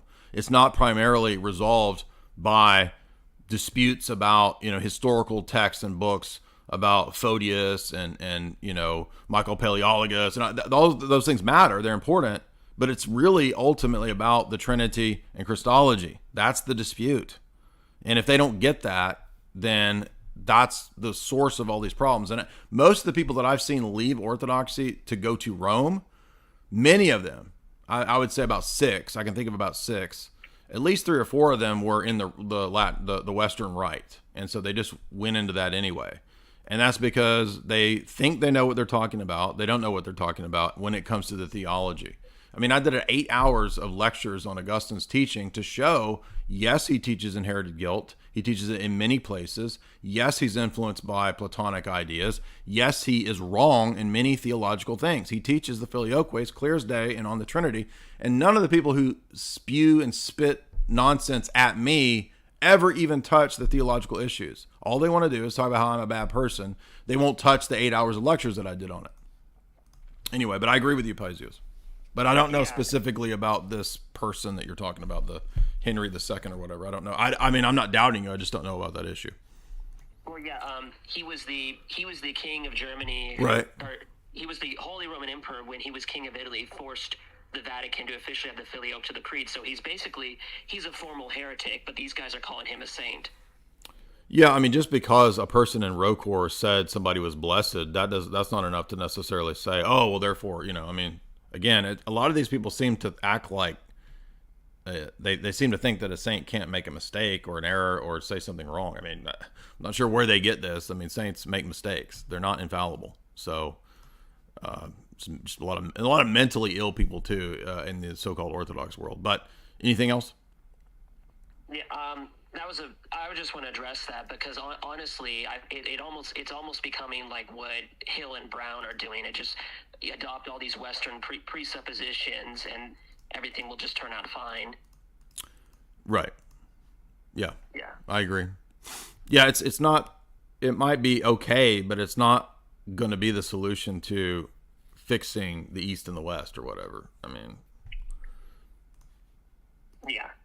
I mean, I understand it because I was in the same position when I was a trad Catholic, and I remember going to the Latin Mass and then going to the Orthodox liturgy for the first time in 2007, and I thought, and I'd heard of Western Rite, but I mean, I didn't have that anywhere near me. But if I had just gone from trad Latin Mass to the Western Rite, I mean, I might have been okay, but I would not have gotten confronted with and challenged by a lot of the false Latin theological problems that I needed to be healed from. That's the problem here, is that people that go into the Western Rite, not always, but in many cases, don't get healed from the false phrenoma of the Latin theology that they need. That was my main problem. That's why I for so long didn't become Orthodox. I needed to have a lot of that healed and to work through that. And if you just dive into from trad Catholicism or Anglicanism into the Western Rite, a lot of people don't. They'll fall out of Orthodoxy within a few years. Another thing too that bothers me about this is they end up denying the full Catholicity of the Byzantine Rite because they just assume it's all just Eastern Fathers. No, like there was a lot of Western Fathers that contributed to the Byzantine Rite. I mean, the liturgy of the pre-sanctified gifts, that is a abbreviated version of the Gregorian Mass. Yeah, that's a good point. Yeah, that's a great point. And a lot of it too, the way they go about sort of reconstructing, Western Orthodoxy, it's like it's following this sort of Anglo-Catholicism model of the 19th century of just reconstructing based on all these various texts and historical studies. Yeah, I mean, and to me, it's okay if they try to do that and the bishops approve it. It's just that, like, if you don't get the right essence, energy, sanction thing down, you're going to be tempted to go to Rome. And that's the hinge upon so much of what this stuff hinges on. I mean, Augustine doesn't have that. He doesn't have the essence, energy, sanction. He doesn't have uncreated grace. He has the filioque. And so they will just default into thinking, as the disputes of 3 weeks ago, the stupid Twitter disputes, which the people arguing had no idea what they're talking about. Of course, Augustine teaches inherited guilt and original sin. And they'll say, oh, we teach the same thing as Augustine. It's the same doctrine. It's the same thing. No, it's not. We don't believe in inherited guilt. And he taught that. So, good points, Paisios. That's why I said, that's why I told someone, it's like, okay, if you guys are going to adopt all these post-schism innovations and stuff, then you have no place going and accusing the Greeks of being ecumenist. It's like you guys are literally changing liturgical practice to move right. Well, a lot of people, I've never been to an Antiochian Western Rite church, and so I'm not knocking all those people, but all I've ever heard of criticisms is that it's ecumenist. From back all the way back to 2007 when I first heard about it. Oh, that's ecumenist. So, that seems to be the ethos from which the Antiochian Western Rite springs. So, yeah, and I think eventually the Antiochian Archdiocese will do what Rocor did at the end of the 20th century after a big group of their Western Rite people actually ended up schisming because they wanted to keep all their innovations, and Rocor said no, and so they left. So Rocor realized that. I mean, Sneck talks about this all the time in France. Yeah, it happened in France, didn't it? Reconstructionist Gallicanism. Yeah. Who are now schismatics. Yeah, there was a schism in France over this, exactly that Sneck talks about. Yeah, so, I don't know, like you said, I'm not opposed to the idea, but there has to be, we have to approach it from the full theological consensus patrum, not just these historical reconstructions. Well, and it's not just the ancient consensus patrum, it's also the theology that is dogmatized at the later councils and in the medieval Palamite councils, right? I mean, that's clearly not the Latin theology. So, I mean, that should seal the deal and the case closed. So, if we're Orthodox, that's not up for dispute anymore. Yeah, but it's actually gotten so bad in the Antiochian Archdiocese, because I'm Antiochian. I've heard a priest even say that he thinks the Orthodox Church allows using leavened bread now because we accept Western Rite. I mean, unleavened. He thinks, yeah. Yeah. Well, that's unfortunate, but thank you for those questions. Yeah, I agree with you on that. Christopher Cortez, what's up, man? You have to hit unmute, bro. Brah. Hey, Jay. What's up? So I want to ask you a question. What's called just surrounding like geopolitics in general. I know that like most of your discussion has been just focused on the church. Okay. Okay. So, are you familiar with? Well, you probably are familiar with him, Alexander Dugin. Yeah, I read 2 of his books, and I interviewed him once years ago. 3 of his books. I read 3 of his books. In his book that he wrote in the late or early 90s, like his geopolitical work, he talks about, well, he refers to this geopolitical thinker called Karl Schauff. Yeah, I don't know who Karl Schauff is. And so, right, and so specifically they refer to this idea, at least when it comes to civilizations, right, between this East and West. And in it, he talks about this idea of a nomos. Yes, I remember what you're talking about. Yeah. So in your understanding of geopolitics, like I've listened to you in the nomos is like that's isn't that from Carl Schmitt? It's like the law of the land, law of nature, something like that. Correct. So I was just curious, just because I haven't personally read a lot of works of the Atlanticists, so like who you refer to like Quigley and what's it called? Brzezinski. Like Peter Zehan, like that school of thought. Do you think that they see like their geopolitical school of thought in terms of this idea of nomos, this idea of like Thessalocracy and I forgot what the other where they refer to like this idea of like a sea-based civilization versus a land-based civilization?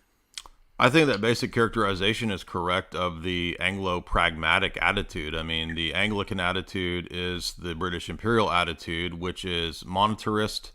It is naval focused. So, yes. So I don't think that they have a concept of nomos because it's not typically, I'm talking about the British Empire. It's not a land-based nation focused on the resources of the land. That might be a little bit different in terms of the United States. Maybe you could argue that there's some notion of nomos in the U.S., but I mean, those are like German idealist type terms. So I don't know how well they would translate into America because the only philosophical school that America has produced is pragmatism, and I would assume that the history of American foreign policy was dominated by pragmatism as well. So I don't think it would have much influence in the U.S. Okay, right, because as you mentioned, well, at least when you look what the Atlanticist school of thought is, they all follow the works of Mackinder, and Mackinder did refer, well, not specifically to nomos, but he did have this idea of like a world island clashing with the crescent world, or with the the rimland and the heartland, and his idea. Yeah, I mean, Dugin is repeating Mackinder because most people are. I'm not repeating him in the sense of not agreeing with everything he said, but with that division of the world. And specifically, when it comes to like, because at least if you read like current geopolitical school thought, everyone's talking about this multipolar order. One led, of course, by like an Orthodox Russia, and the other led by a secularist U.S.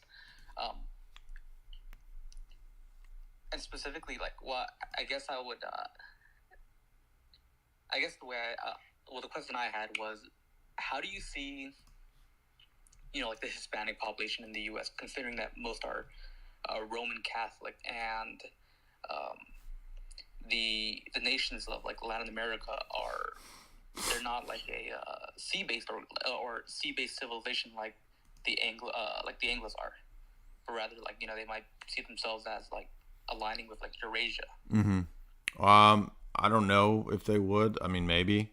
I mean, I know that was a big part of the Cold War where, Russia wanted to really set up base in Latin and South America through a lot of Soviet operations and espionage and whatnot. I don't think it was totally successful. I mean, I think there's still kind of a socialist presence there, obviously, with different countries. But, I mean, I don't know how well that will meld with Eurasian power, because I think that we're kind of looking to see what's going to happen in the situation with Russia, and then what will the relationship between Russia and China be?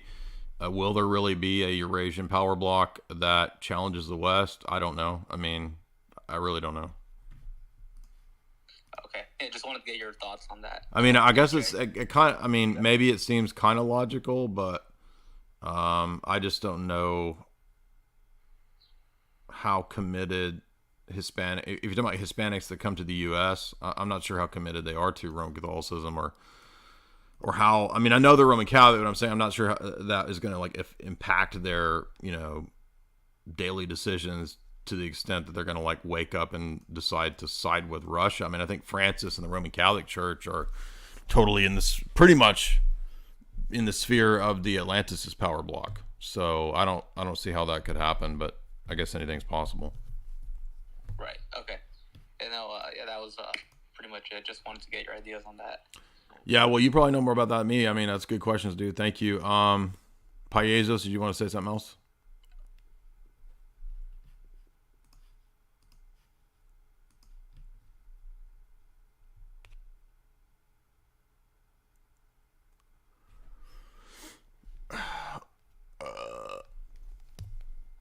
I can't get you connected, so we'll try you again in a little bit. Let's see. Who's up next? Paul. What's up, Paul?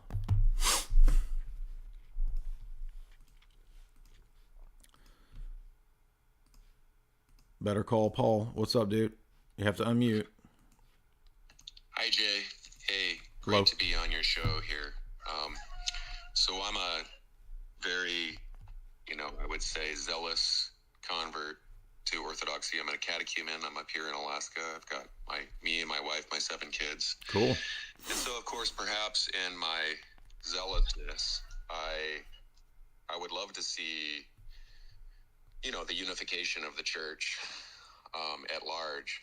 And I hope that perhaps in the last days that's somehow becomes possible, like before the final rise of the Antichrist. And I was just wondering if you had any thoughts on that, or to address what the Catholic dude was saying earlier in the stream.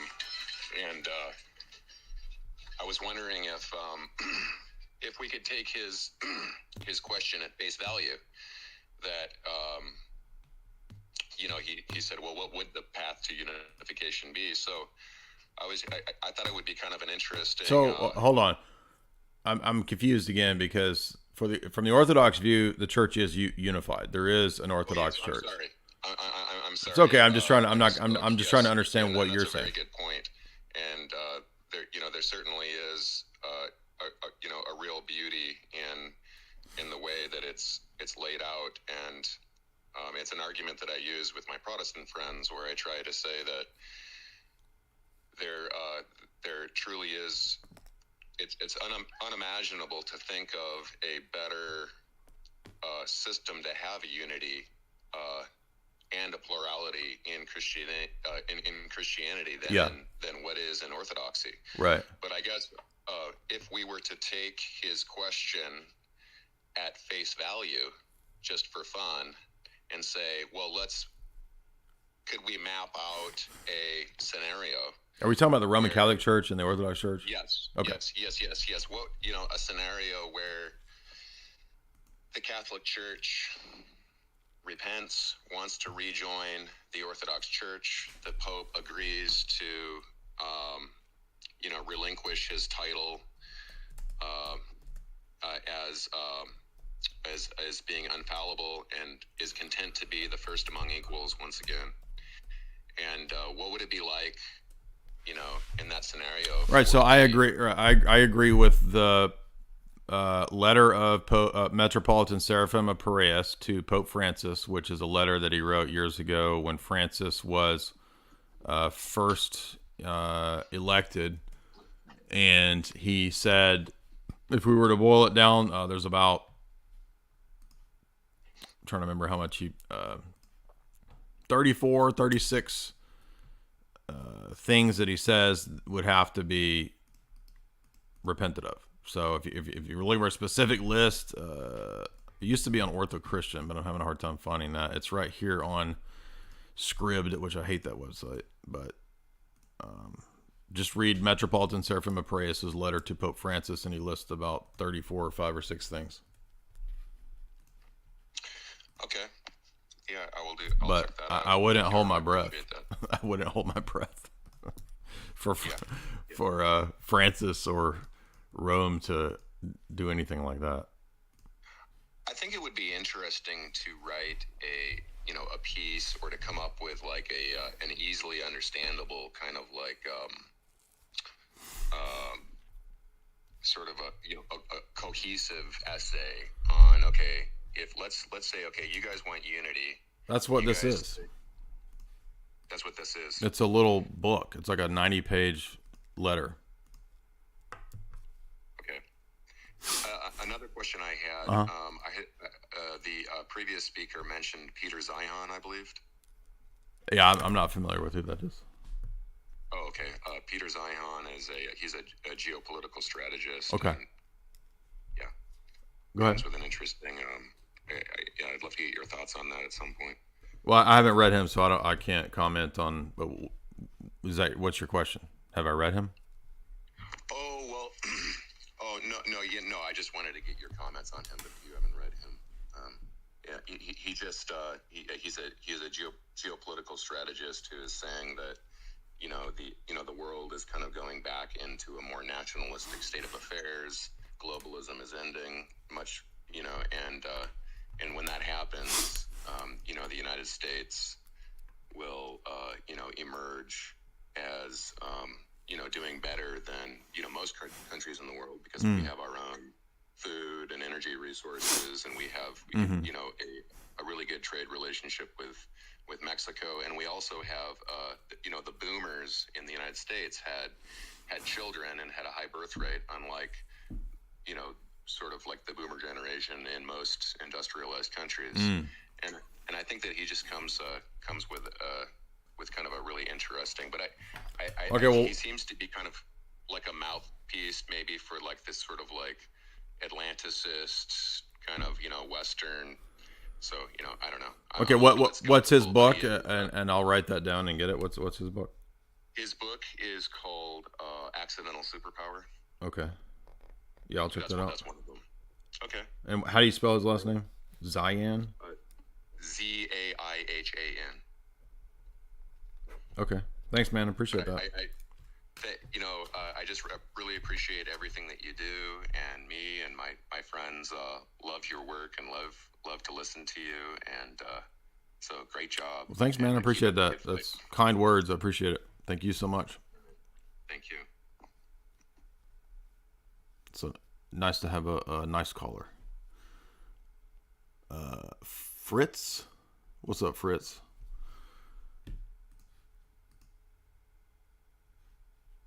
Fritz in the house. Just hit unmute.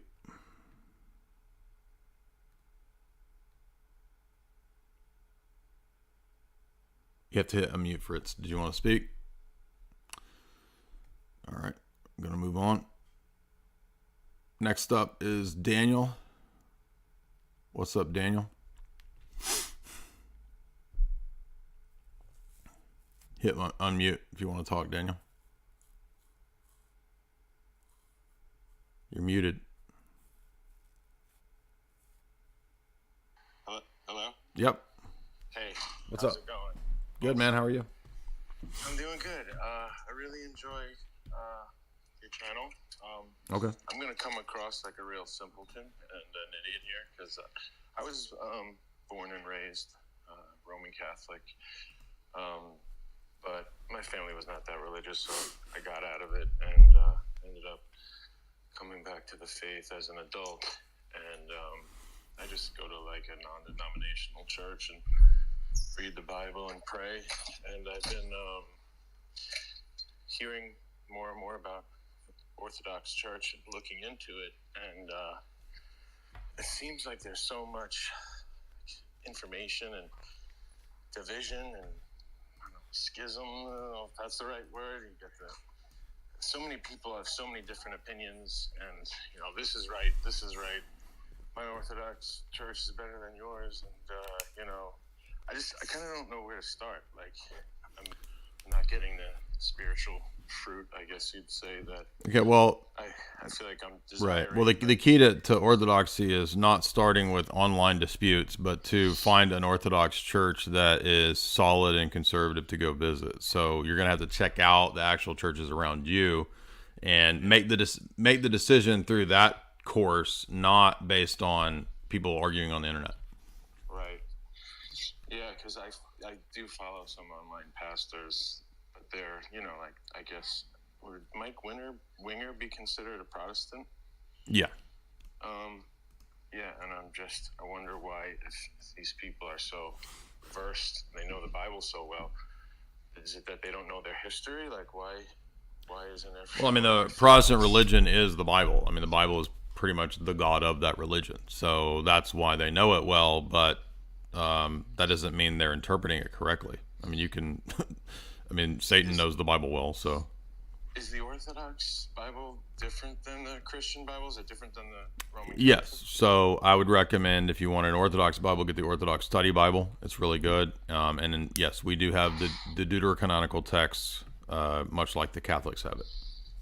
Okay, sweet. Awesome. Thank you. I had one more quick question. Sure. Obviously, when you're starting out, you get pushed in a lot of directions. Okay. I keep seeing these videos by Alan Watts, and my friend keeps trying to get me into it. And he's like, "Oh, he was a Catholic ordained priest or something," and he showed me this video where he talks about the original Greek and how is it John? It's the book of John where he claims the original Greek Jesus doesn't say I am God, but I am a God. And no, that's from the Jehovah's Witnesses, right? So that's a Jehovah's Witness error. That's not the case. I mean, I'm trying to argue my friend that it's not true, but I don't know the Greek. Well, but number one, that's not what's in the quote original Greek. There's tons of manuscripts that have unanimity on that passage from 1st, 2nd, and 3rd century. Secondly, it's not just a matter of John 1.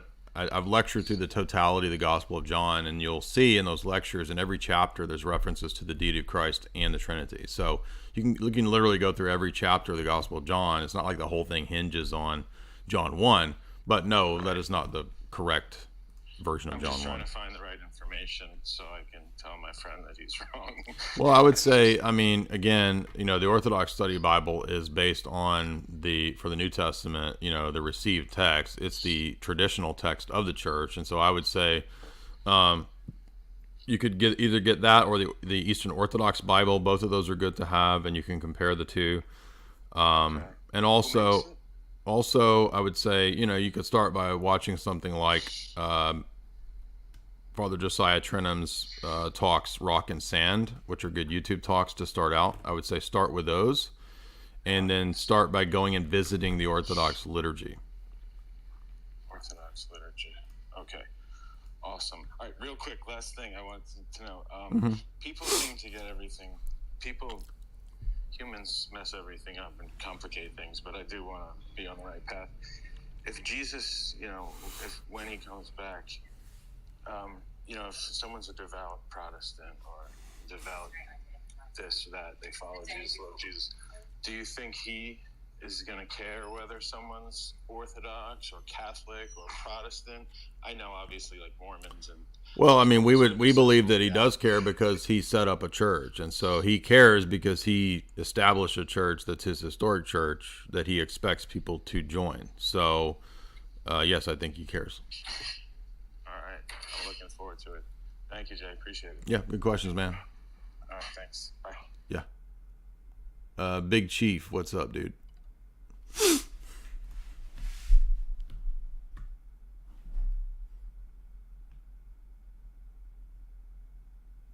You have to unmute.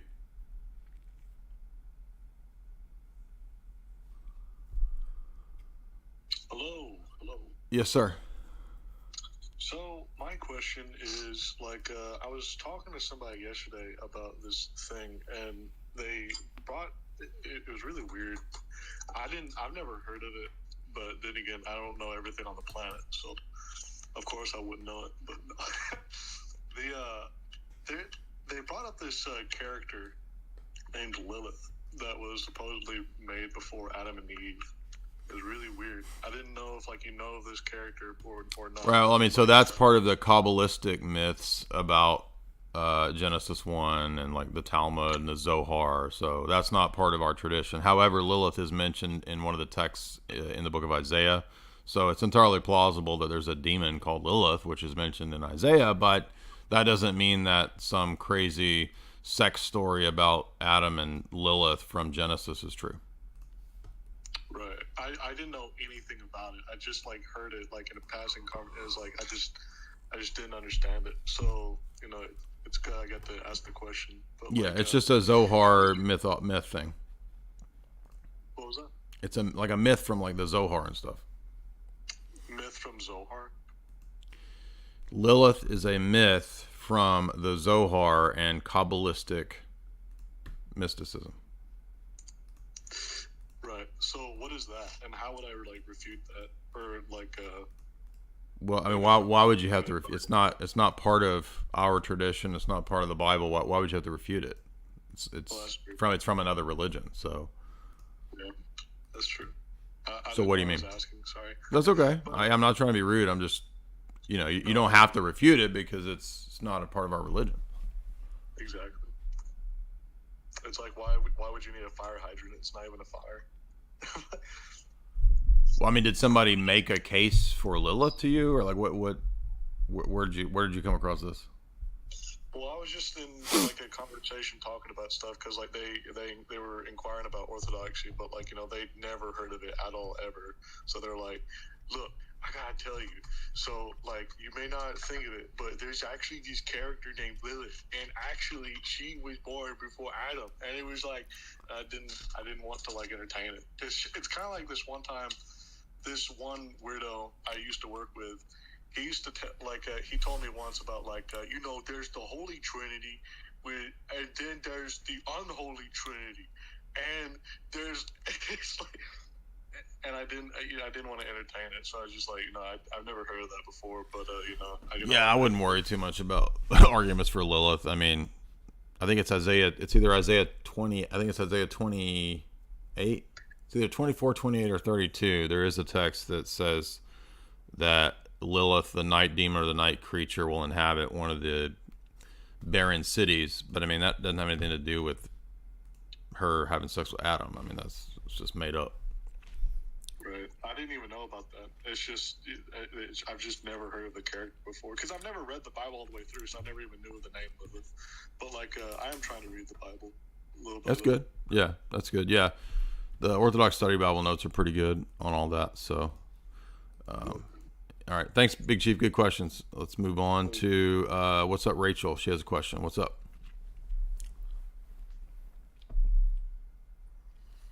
Hey, Jay. What's up? Hey. Good. I just wanted to chime in really quick for the fellow you were just talking to. The first chapter of my book, I talk quite a bit about Lilith and the origin of that myth. It's kind of. By the way, Jamie has your book, and she's been reading it, and she says she wants to interview you. So. Oh, awesome! We haven't forgotten you or your book. I would love to meet Jamie. She just seems like I feel like I'd be friends with her right away. She's just so cool. But I was just going to say, if people are wondering about that, in the first chapter, I talk a bit about how that came out of the ancient goddess worship cults from like the earliest times, and then the Gnostics picked it up, and then the Kabbalists and the Zohan, just like you said. And it's typically the people who like to bring up the Lilith myth are people who don't like the patriarchy part of Christianity, right? And they want to make it into a feminist thing. So if people are curious about that, I was just going to say. So you're saying Adam Sandler is behind all that? Zohan? What's that? The Zohar? You said Zohan, I was making a joke. So I said, you mean Adam Sandler is behind all that? I was just making a joke play on Zohan Zohar. But go ahead. Yeah. No, that's all I wanted to say is just like she's becoming really popular again. Lilith, you see that stuff all over social media now. Lilith has a revival anytime the feminists get upset. So with the abortion stuff, all of a sudden everybody's worshiping Lilith again. And yeah. Well, do you remember Lilith Fair back in the 90s? Lilith Fair, remember that? Oh yes, absolutely. Yep, that's all I wanted to say. Just wanted to chime in with that. Thank you, Rachel. And yeah, if you guys want to read her book, you could go to her profile, and I'm sure she's got links for that. American Llama. What's up? I assume it's a dude. What's up, dude? Hey, Jay, can you hear me? Yes, sir. Awesome, man. How's it going? It's going. Cool, man. Yeah, so I have a question regarding some of the recent original sin stuff that's been kind of going on. Okay. But I came across, it was the Confession of the Atheist. Mm-hmm. And I believe it's Decree 16, and it seemed like, if I was reading it correctly, it seemed like it was affirming like an Augustinian view of original sin. Yeah, it's just the language. It's not affirming original guilt. Well, no, I understand that, like, I'd used the word, but obviously I was reading more into it, and it seemed like it was saying, like, infants were damned. So that's where it's not the word itself that I was worried by. It was more so like what it was implying. So I was wondering if you knew anything about that, and how authoritative or normative that Synod of Right. So it's using Western language and terminology. It doesn't say that infants are damned. It says that baptism is the means by which even infants enter into the kingdom of God, and that's a citation from a canon from the Sixth Council. And so, if you read the canon in the Sixth Council, it is saying that that's the only means by which we're joined to Christ to participate in the life of grace in the afterlife. Ad Thalassium, I think 15 covers it as well from St. Maximus. So yes, that's the access to baptismal graces, but it doesn't follow from that infants are therefore damned, because if infants are therefore damned, number one, on what basis? Because God, I mean, you have just as many statements from the church fathers and the councils that God doesn't damn anyone without a reason. And if infants are damned, if we don't believe in inherited guilt, then why is an infant damned? Right. No, and I definitely saw that they were talking about basically, original sin as inheriting mortality and concupiscence, but not the guilt itself. But I was just kind of confused when I saw that Decree 16.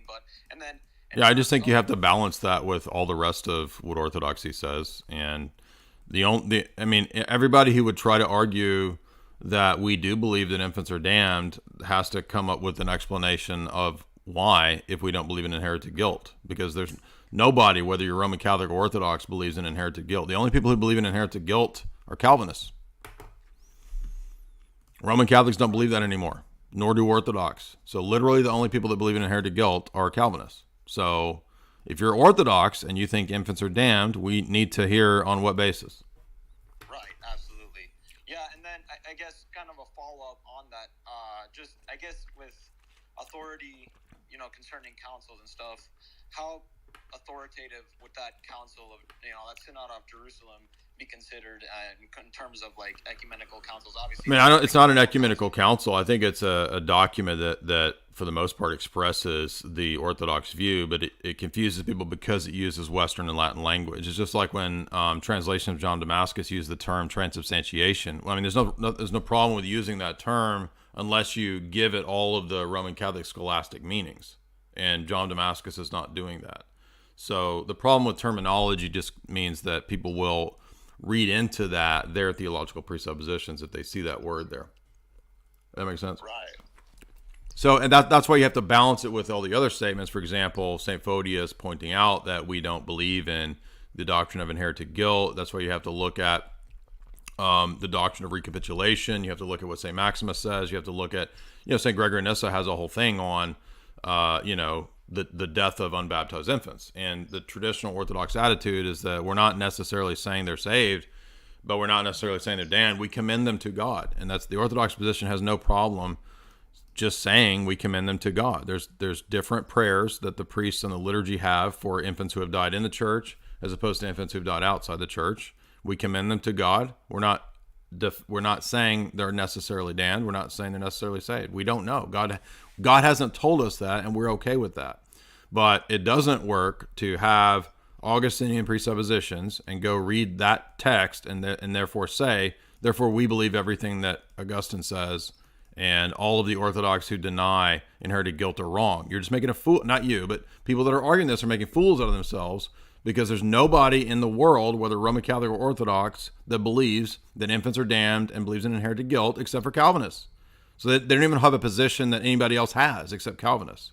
It's just idiotic. They don't know what they're just being silly. It's a childish mistake that I made back in 2007 when I first started looking at this issue.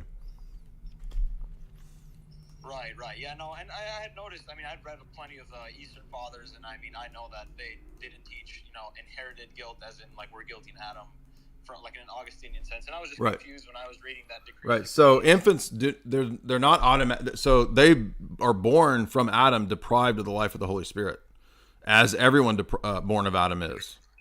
But that doesn't equate to the sentence of damnation for personal guilt. How can an infant have personal guilt when personal guilt is defined as a rational choice or action against God's will?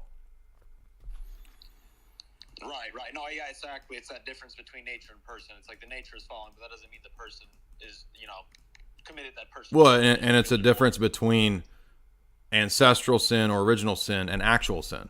So the people who are idiotically arguing about this don't even realize that there's a distinction between those two that both Roman Catholics and Orthodox agree to. What actual sin has an infant committed?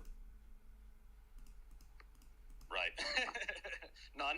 Yeah. So the original sin gives them a state of mortality, but that doesn't mean that they're personally guilty. And that's why the text in Ezekiel says that very thing. The child shall not be held guilty for the sin of the father. Do they not agree with Ezekiel? Do people think that... I remember when I was an Augustinian, I had a problem. I couldn't understand what that Ezekiel text means. Like, why is it speaking that way? Because God absolutely punishes and holds accountable the children for the sins of the father. Look at Adam. But if you look at Meyendorff's article on Romans 5, he points out that it doesn't say Augustine was wrong because he thought Romans 5 was saying that all sin in Adam. That's not what it says. Meyendorff argues that the Greek says all sin because of Adam, not all sin in Adam. Two different things. Perfect. That's the whole Augustinian position right there. Every man is a sinner in Adam because of Adam, in an archetype. So you are automatically guilty because you're in Adam as a state of being. And you're correct to say that that's the failure to distinguish nature and person. No, I'm not naturally guilty. There's no such thing as natural guilt.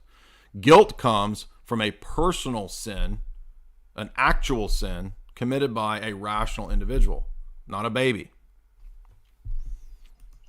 Right. Perfect. No, yeah, that's really the only question I had, the clarification, so I really appreciate it. Thanks for all that you do. Absolutely. Thank you. Good questions.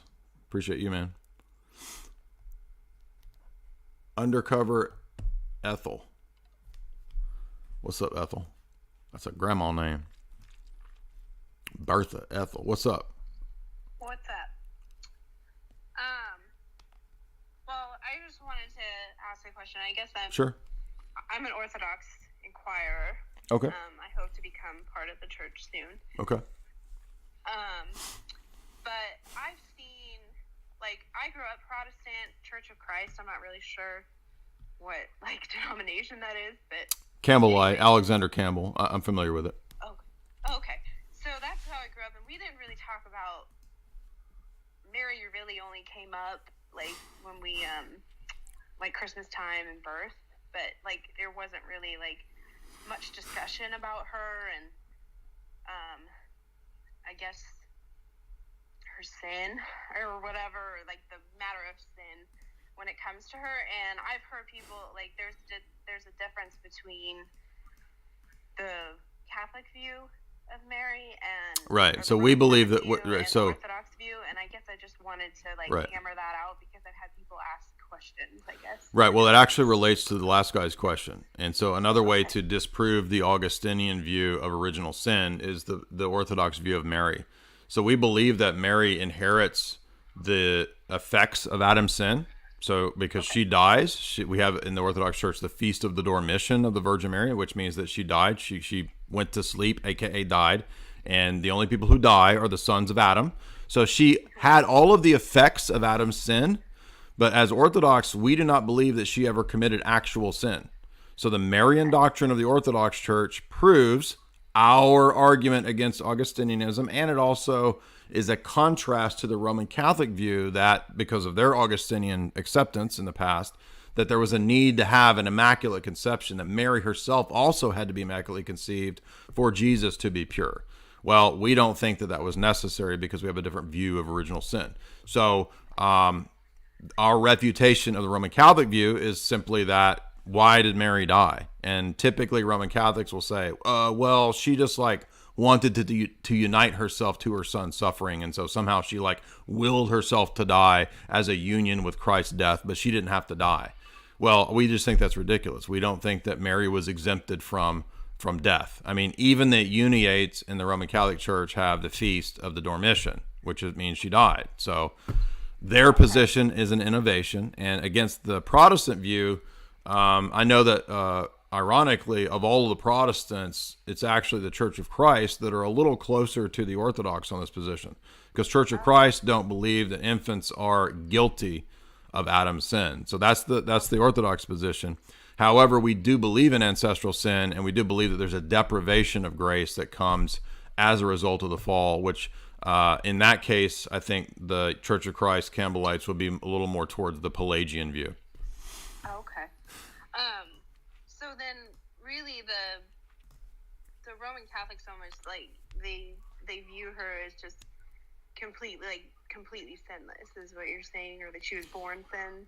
Right. Well, they go further than us in that they think that not only was she free from actual sin, she was also preserved from original sin. So she was immaculately conceived, and that's how she committed no actual sin. And she willed herself to die in union with her son. That's the only reason that she underwent dormition or death. She didn't actually have to die, which we think is ridiculous. But so she has the sin of Adam, like the rest of us, but like she. Well, hold on. So in the Orthodox view, she is a daughter of Adam, and so she is susceptible to the effects of Adam's sin. So she's going to die, right? But we believe that divine grace preserved her and kept her from committing actual sin. So she didn't sin. She's the spotless virgin, as the liturgy says. But we don't think that requires the Roman Catholic doctrine of immaculate conception, which again proves that we don't have the same view of original sin as Roman Catholics do. So by her own will, she didn't commit sin. Basically. She cooperated with grace to not commit actual sin. Okay. So she didn't do it by her work. She did it by grace. Yeah, that was just trying, because I've seen Immaculate Conception and things like that, and I guess I just didn't really fully understand what it meant. So. Right. The Roman Catholics have that because their conception of original sin, again, very influenced by the Augustinian view, seems to view the human nature as in a way tainted. They even call it the taint of original sin, and they'll give it a kind of a metaphysical reality by which Adam transmits a taint to his descendants, but sin is not a thing. It doesn't have substantial existence. It doesn't have metaphysical reality. It's a negation. It's not a thing, so it doesn't make any sense to say that a sin is passed on by nature. But that remnants of that view are still there in the Roman Catholic position, which is what led them to adopt the Immaculate Conception dogma very late in church history, which is an innovation. Oh, yeah. Okay. I also wanted to say that I enjoyed your Stranger Things Oh, thank you. video. Thank you. I thought that was really the whole Elle and her supposed to be like a demigod. Right. It was kind of really interesting to me. I wasn't sure if you had ever watched the movie Contact with Jodie Foster. Yes. At all. So Jamie and I did last year. We did Alien January, and we did all the Alien movies that we thought were funny, and we did Contact. So if you go to my, I didn't know because like I had watched it when I think I was like a teenager when it came out, and of course I was I was kind of moved by the whole like seeing her dead dad thing. Right. Because I was all this stuff, but like I watched it probably like a year ago, and I just can't. It's so get goofy. past how creepy it is. It's goofy, dude. Yeah. Oh, it's How'd you like Matthew McConaughey being the president's spiritual advisor? He's gonna be old. He's gonna be Billy Graham. No, the part that just makes me insane is that like she completely accepted like this being takes the form of her dead father, like, and there's just like, oh wow, and like. Yeah, it's super goofy. That's a Carl Sagan, right? That's a Carl Sagan story. Yeah. I'm just sitting here thinking, like, I'm pretty sure you met a demon, right? Like, because they don't think like you're basically just speaking to demons at this point. But like, I don't know. It's just the whole movie. I didn't know if you had done like a synopsis or whatever on it. Yeah, we did. Jamie and I did an analysis of Contact in Alien January. If you type in J. Dyer, Contact, it'll probably come up. Okay, cool. All right. All right. Well, that's all I was doing. Thank you. So much for Yeah. letting me speak. That's back when old Matthew McConaughey became a spiritual advisor to America. Yeah, I was telling that president he needs to drive a Lincoln up into space. All right, I'm about tapped out. We're gonna do super chats in a minute. I don't know. Dan, what's up?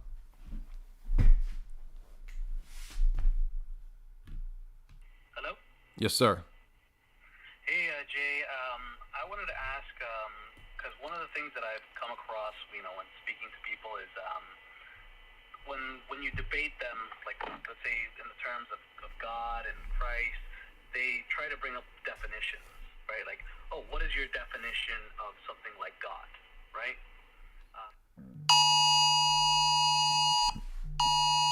Dude, what's up with people getting kidnapped everywhere? Why? Who's kidnapping all these people? Good grief. I guess defining terms. I'm sorry. I had another Amber Alert, so they're trying to kidnap me. I don't know what's going on, but I didn't hear any of that. No, yeah, I was just saying that a lot of times when people are debating, they like to resort to, and usually this comes from the libertarian side of the world. It's usually defining their terms. Okay. Yeah, like right. Let's say, oh, what's your definition of God? And then from there, they go and they try to, pile on to that in a sense. So what's the question? How do I respond when libertarians obsessively ask for definitions? Correct. Yes. Well, I mean, I give the best definition possible. So, I mean, if they want to be really ridiculous about that and just keep asking you to define stuff, they're really putting a burden upon you that no position can satisfy. So I would just turn that back on them and be like, well, I mean, if there's no definition that, lives up to your super high criteria, then, I mean, really, there's no position that you could have. It'd be a self-defeater. Because, I mean, can they do that? I mean... Well, one of the things is, like, for example, capitalism, right? They have a completely different view of capitalism compared to probably the recent, 200 years, right? And they believe that that's the actual meaning of capitalism. When capitalism... Okay, yeah. Right. That's one that specifically they love to kind of, like, throw out there, right? Like, they'll right. say, oh, capitalism is, unhindered market. Yeah, they're market purists, and there's this ideal free market from from the 1600s that's the real capital. Yeah, I know, right? Yeah. So a lot of times they kind of go from there, and like for example, I don't believe that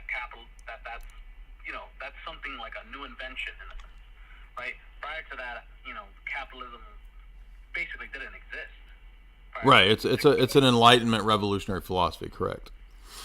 Yeah. So it's kind of like how do you, in a sense, like make them realize that that this stuff isn't like anything like this is kind of just made up, in my opinion, like nonsense. guess I don't know if I'm explaining it right, but kind of like a. Well, I wouldn't. I mean, if you want to go watch my debate with Robert Taylor, which is still on YouTube, I think. I mean, you'll see how I debate that topic specifically with, you know, a hardcore libertarian committed, you know, position. So you could watch that. You could watch the debate I did with Adam Kokesh many years ago for the specifics of how I would debate it. But I would bring it back to more fundamental philosophical questions about metaphysics and epistemology, because the real problem with the libertarian is that he's adopted an Enlightenment materialist philosophy. And so he has that as his governing presupposition, and then maybe he'll have a little God, maybe he'll have a little spirituality here and there, but the governing presuppositions are no different than dialectical materialists. I see. So a lot of times, like, they do have a little bit of I mean, most people in that realm are usually atheists. Yeah. You know, and mostly their God is the market or whatever, you know. Right. That's kind of like Yeah. exactly. Exactly. Their religion is the market. In a sense. Right. Well, I would just, if you go listen to my debates on that, I mean, I just critique things like the NAP. Why am I supposed to believe in the NAP in an atheistic materialistic universe? That's all just made up. I mean, the NAP is of the exact same status as the flying spaghetti monster in your worldview. So why am I supposed to believe it?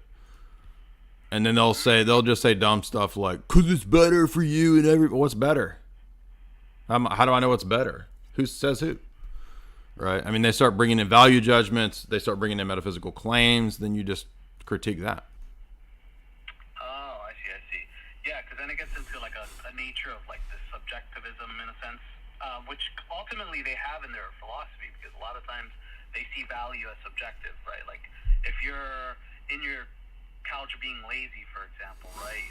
That they see that's like a profit because it's subjective. Well, they just haven't realized that their natural rights philosophy that they're relying upon from the Enlightenment is all later deconstructed by later atheists who realize that your rights are all metaphysical fantasies as well. On what basis do you have rights? It's all just arbitrary.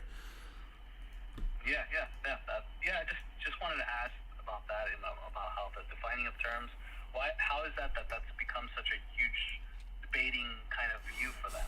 Is that Enlightenment type of stuff as well? Yeah, it is, because that was kind of if you look at the Enlightenment philosophes, for example, I mean, they were the ones that wrote the first encyclopedias. So the philosophes wanted to have an encyclopedic list of definitions of everything. So it's totally an Enlightenment idea. Sure. Oh, okay. By the way, I have a chapter in my new book critiquing that.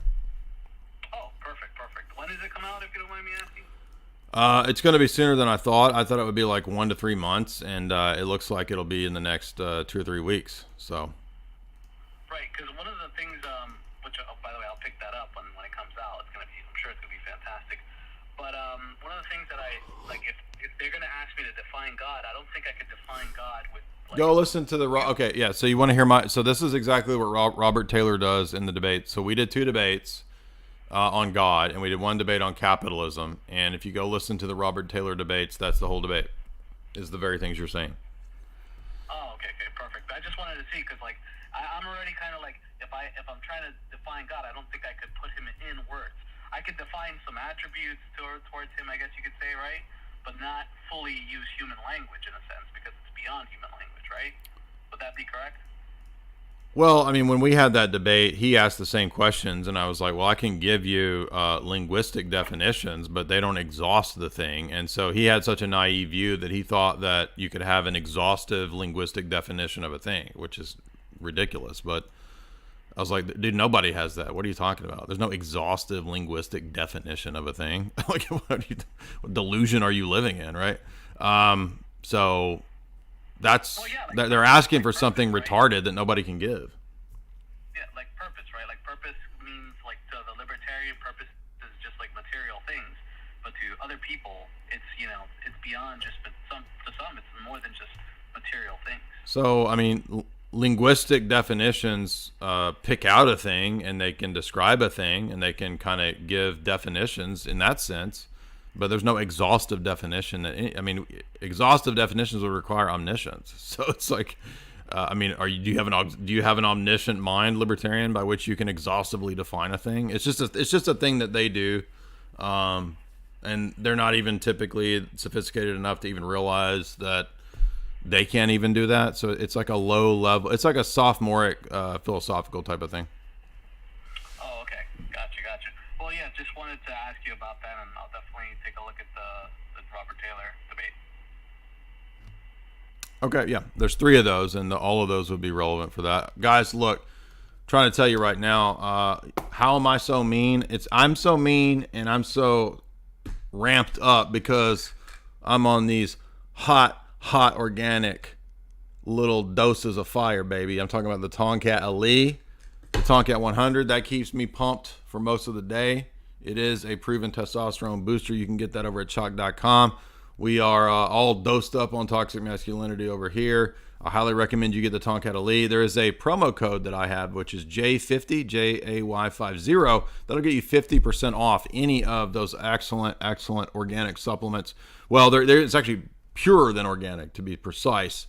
The Daily, if you want overall supplementation, definitely go get a bottle of the Daily to check it out. If you're looking for energy, I recommend the Action 2.0. As I said, I'm a big fan of the Tomcat Ali.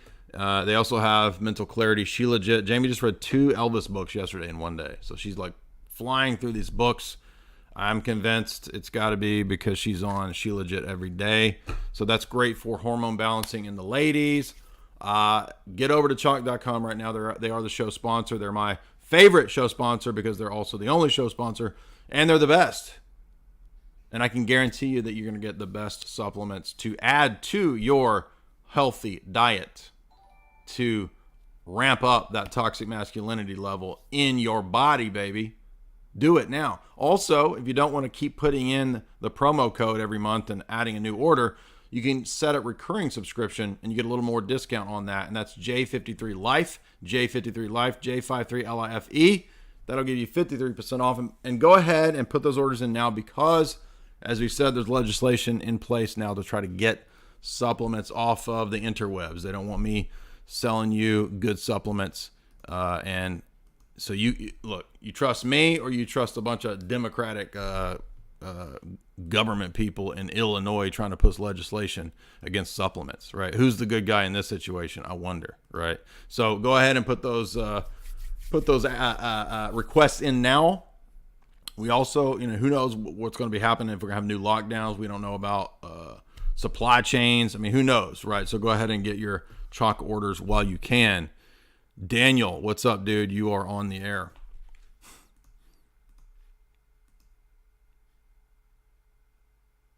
Hit unmute, bro.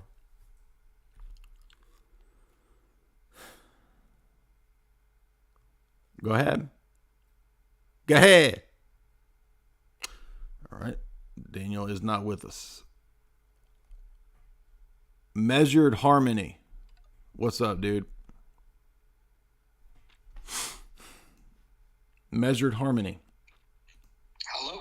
Yes, sir. What's up? Hey, so just a couple of questions, really. Okay. So just a brief background. I'm a Orthodox Inquirer at the moment. Have you read The Northern Thebaid by Father Seraphim Rose? No, I've not. No. All right. It's just a collection of stories of Russian saints. Okay. And so this might seem like a little bit of a weird thing to tie together. Okay. I've seen some of your streams on movies, and I remember, I think it was when you were talking about Hellraiser. Okay. What was the name of the guy who directed it or wrote it? That is Wes Craven. Oh, is it Wes Craven, that one? Oh, okay. I think I always get Wes Craven and Clive Barker mixed up. It's one of those two. Clive Barker. Yeah. Okay. Pretty sure it's Clive Barker. But I remember you saying something along the lines of there were some of the messages behind it were kind of based, like that it was, if you just follow your pleasure and everything, that it's just. Oh, I mean, to be clear, I think it's unintentionally based because the Cenobites, they always tempt you with your vices. So, I mean, I'm not saying it's like a Christian story. I'm just saying like, yeah. Go ahead. I know it's more like an unintentional thing, but you're also like you said something along the lines of, I'm surprised that they allowed it to get made with that kind of potential message behind it. But one of the things that stood out to me, so I've only read the first, like the story of the first saint, and there was, what was it now? It's called the Cenobitic life that he was recommended to institute at his monastery, which is kind of like a communitarian type of lifestyle. Right. It's like hardcore monasticism, yeah. Yeah, so what I was thinking is one of the reasons that they allowed it to get made is because they were casting the monastic Cenobitic life, the Cenobites, as demonic. That's why I was thinking that they may have allowed it to get made. So yeah, I mean, I don't know if I would go that conspiratorial, because I think in let's see, so I'm looking up in Clive Barker's mythology. He says that the word Cenobite is supposed to be a mystical order, so they're called the Order of the Gash. He says that the Cenobites were once human beings, but they were transformed from their current state into where they are now through the pursuit of pleasurely gratification. Cenobites are removed from their former humanity, and they're dedicated to exploring human experience and exploring the sensations of pleasure and pain. Humans who summon the Cenobites are therefore known to experience either pleasure or pain. Blah blah blah. So yeah, he might have had like an idea of like a demonic version of monasticism, basically. Yeah. Okay. Yeah, that makes sense. So anyway, the other thing I was going to ask is, so you go to a Russian church, don't you? I mean, when I lived in Florida, I did. I'm not going to say where I go to church now, but I have attended different Orthodox churches, and I do find solace and spiritual guidance through the Russian Orthodox Church. Yeah. So the Russian Orthodox is the one that I've been going to. I go to two different ones. The closest one to me is the services majority Church Slavonic. Okay. And then the one that's a little bit further away that I can't get to as often is majority in English with a little bit Church Slavonic. So what I was going to ask you is, when you were at when you were attending a Russian Orthodox, what resources did you use to help you become more familiar with the language as quickly as possible, or did you just?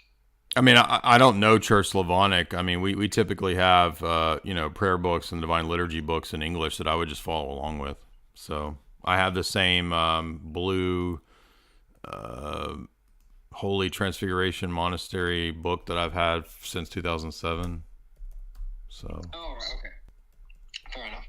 That was actually what the Russian father recommended to me. It was just like, this is what I use to do something in English, and it's basically the same thing. So okay, you could follow along with it. Yeah, that's what I did. I so really kind of wanted to understand the Russian as well, because but yeah, if you not get any resources, that's cool. I just thought it'd be worth asking. Yeah, so I mean, the one that I have used since 2007 is this little blue one. Says prayer book for Orthodox Christians, cloth bound, translated from the Greek by a Holy Transfiguration Monastery. So, I mean, it's reprinted in 2007, but I've had mine for forever. So that's what I use. Yeah. All right. Thanks, dude. Anyway, so, good questions. Sorry, you cut out a little bit there. No, that's okay.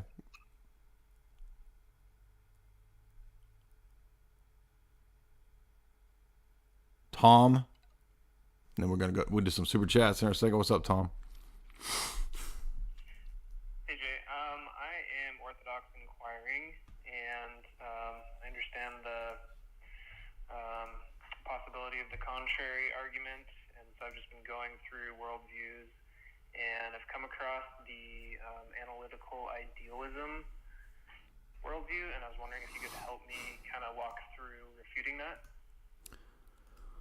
I mean, off the top of my head, I don't know what analytical idealism is, but I would say that, I mean, typically most idealist worldviews fall down into some form of monism, because idealism is, positing that all of reality is fundamentally one thing, or it's a kind of duality where idealists will posit that all of reality is fundamentally two things, right? Bodily things and ideal or mental things. So you either have like a monistic kind of Hegelian view or a Platonic view, or you have like a dualistic Cartesian view. So, wherever what you're talking about falls, it's going to fall prey to the same types of epistemic and metaphysical critiques that I would make of any other idealist position. Okay, and can you kind of explain the reasoning behind the problems of the monism? Well, so if all of reality, there's many, but if we say that all reality is just fundamentally one thing, or fundamentally just one, then we have to give an account for multiplicity and distinctions. So we're immediately involved in the problem of the one and the many, the ability to predicate. So keep in mind, any monistic philosophy, any of the Far Eastern philosophies that posit this kind of a thing, it's a problem because, in order for me to talk or to communicate or have knowledge, it requires me to distinguish, to say this thing, not that thing. To predicate means to pick out an object and talk about it, discuss it, describe it, list its traits and attributes. I mean, to make a sentence requires the ability to distinguish objects. That tree, this bush, that dude, right? I mean, that's picking things out. That requires distinctions. But if my view is that all reality is fundamentally one, I'm immediately posed with a problem of how do I give an account for the reality of distinctions? Why are there distinctions if everything is fundamentally one? How do we get into this state of being where I'm saying everything is just one, oh, but by the way, it looks like everything's not one? And typically what happens in those kinds of worldviews, which is what a lot of the Far Eastern philosophies posit, they'll say, oh, well, yeah, distinctions in this world, this realm, they're illusions. Then they default to Maya. And the easiest way to refute that is to say that, well, it seems to me like if all reality is an illusion, then my coming to know the truth that all reality is an illusion is also de facto part of the illusion. That's self-refuting. So you see it becomes silly on multiple levels. And if they're a dualistic type of view, like a Cartesian, then we have all kinds of problems as well, just like Plato did. Well, how do we relate these two realms? How does the ideal realm that's perfect and that's immaterial and invariant and so forth, how does it have any connection or relation to the physical, the here and the now, which is flux, which is particular, it's many, right? I mean, how do we relate these two realms? And so you get in Plato, pre-existent souls, bro. That's how we relate it. You're remembering the pre-existent realm. That's the basis of my epistemology. That's how I can relate the realm of the forms to this world, right? Descartes says the pineal gland. Somehow it magically relates the ideal realm to the physical realm. I mean, so they just come up with these arbitrary, silly answers to resolve a dialectic between two fundamentally opposed and different things. Ideal, immaterial, invariant, right? Not situated in space and time. Somehow that's the grounding for this world, which is variant, changing, flux, temporal, physical. I mean, it's the opposite of the things that you said over here. So if you're a dualist, how on earth is there any relationship between these two fundamentally opposed things? And they always have the problem of reconciling two fundamentally opposed things. So it's a dialectical position, just like any other position ends up being dialectical. Okay, that's helpful. Can you suggest some reading on this topic?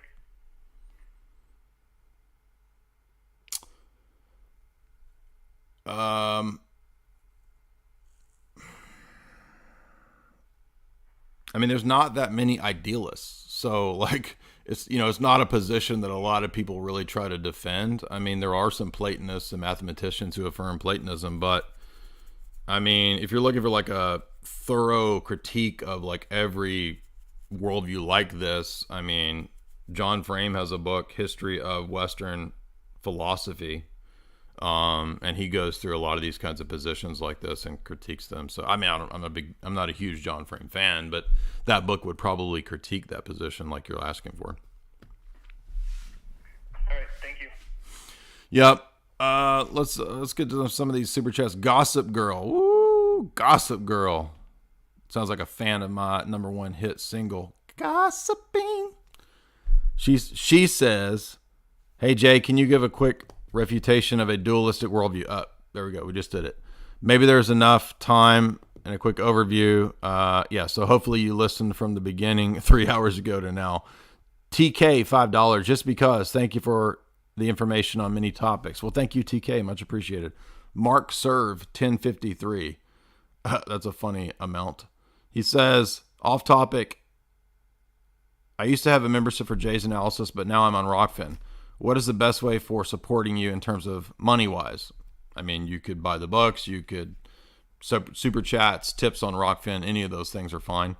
Is Streamlabs better than Entropy? I've never used Entropy, so I don't know. Once I was demonetized on YouTube, I just immediately started using Streamlabs, and I've been using that ever since. So I can't say which one's better. What membership should I get? I mean, it ends up being about the same. So, you know, there's the advantage of the website is that you get immediate access to all of the archives in both video and audio, if there's video and audio.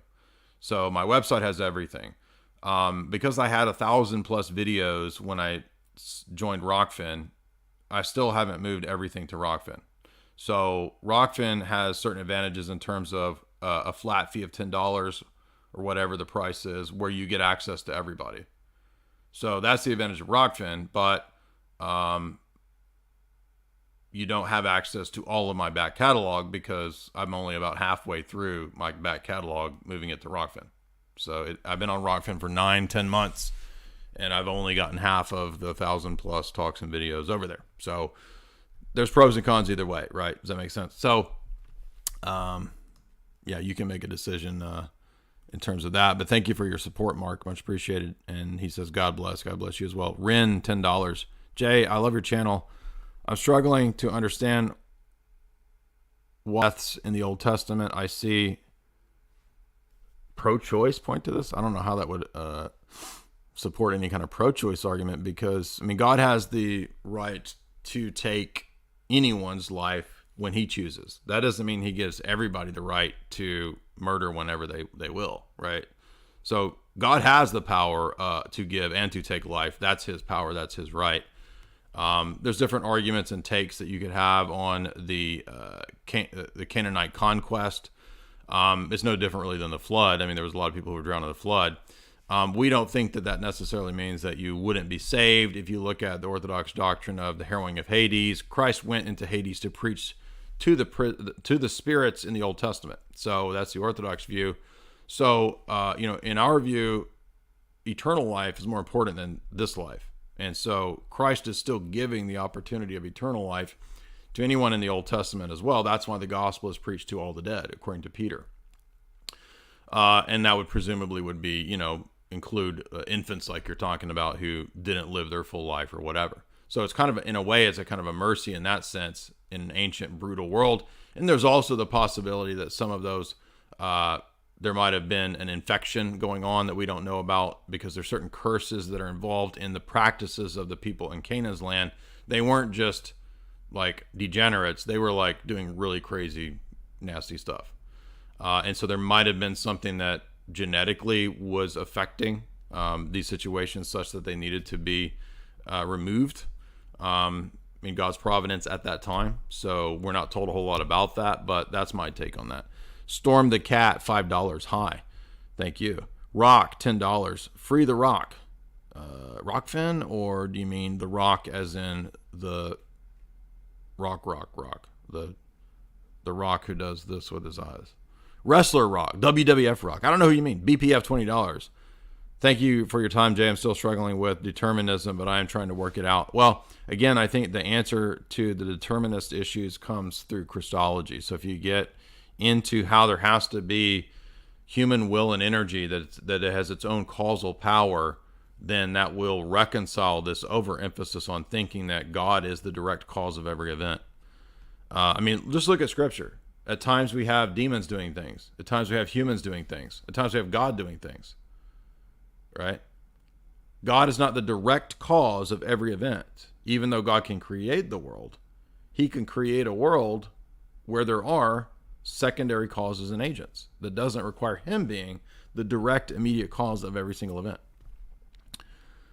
Raisin, $10. Jay, my girlfriend and I are in the process of finding an Orthodox church and converting. That's awesome. Glad to hear that. So far, we have been to a Rokor liturgy. We loved it. We were still a little struck by the passivity of the laity. I'm not sure what you mean by the passivity. Is this common, universal, or uncommon? Passivity. I mean, what do you mean? I don't know what you mean by passivity. I mean, you just got to get used to, different churches have a different approach. Sometimes you'll go to Orthodox church and all of the children are present singing. Sometimes you'll go to Orthodox church and it's a bunch of, Russian expatriates and hardly anybody speaks English. Sometimes you'll go to Orthodox church and everybody's your best friend. Sometimes you'll go to one and nobody talks to you. I mean, maybe try out different ones. You'll just have to see, what's in your area that's best for you. So I'm just not sure what you mean by passivity. Joshua Sunza, $5. Jay, I'm not trying to offend you. Does Orthodoxy believe in that a PEDO could repent on deathbed and be saved? Yeah. I mean, there's the prayer of Manasseh, who was totally wicked. So anybody can repent and be saved. That doesn't mean that you're not going to still deal with the consequences of your sin. I mean, I believe in the death penalty. So for example, if there was a RAPISTPEDO, which is your example, I believe that merits the death penalty. So while you might repent and be saved, that doesn't mean you get out of the death penalty, in my view.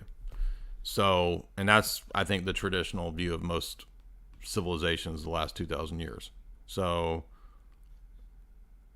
yes, a person can still be saved, but they can still, they still have to deal with the consequences of their actions in terms of justice. Right? Does that make sense? I don't know why this little box won't display the full comment from you guys. Rocky Shepherd, $1. Free me. I'm Rocky Shepherd on YouTube. Dude, I'll look at it and see. We'll see. All right, thank you guys so much. If you would hit like and share, hopefully you enjoyed it. We had a kind of a heated spat at the beginning. I hope too many people didn't get their feelings hurt because I got heated. But hey, we were getting, so if I'm getting heated, it's not just for no reason, right? I'm not typically just mad at people. Oh, man, I'm just mad at me. No, it's that if I see a pattern in the sort of slimy attitude of a situation where somebody's not really being honest about why they want to talk to me, what they want to talk about, the arguments they want to make, they're doing a bunch of weaselly things, I'm going to call it out. Okay, so that's not me being mean. It's me having the perception of enough conversations and debates that I can already see where it's going. So anyway, I hope you guys have a good evening.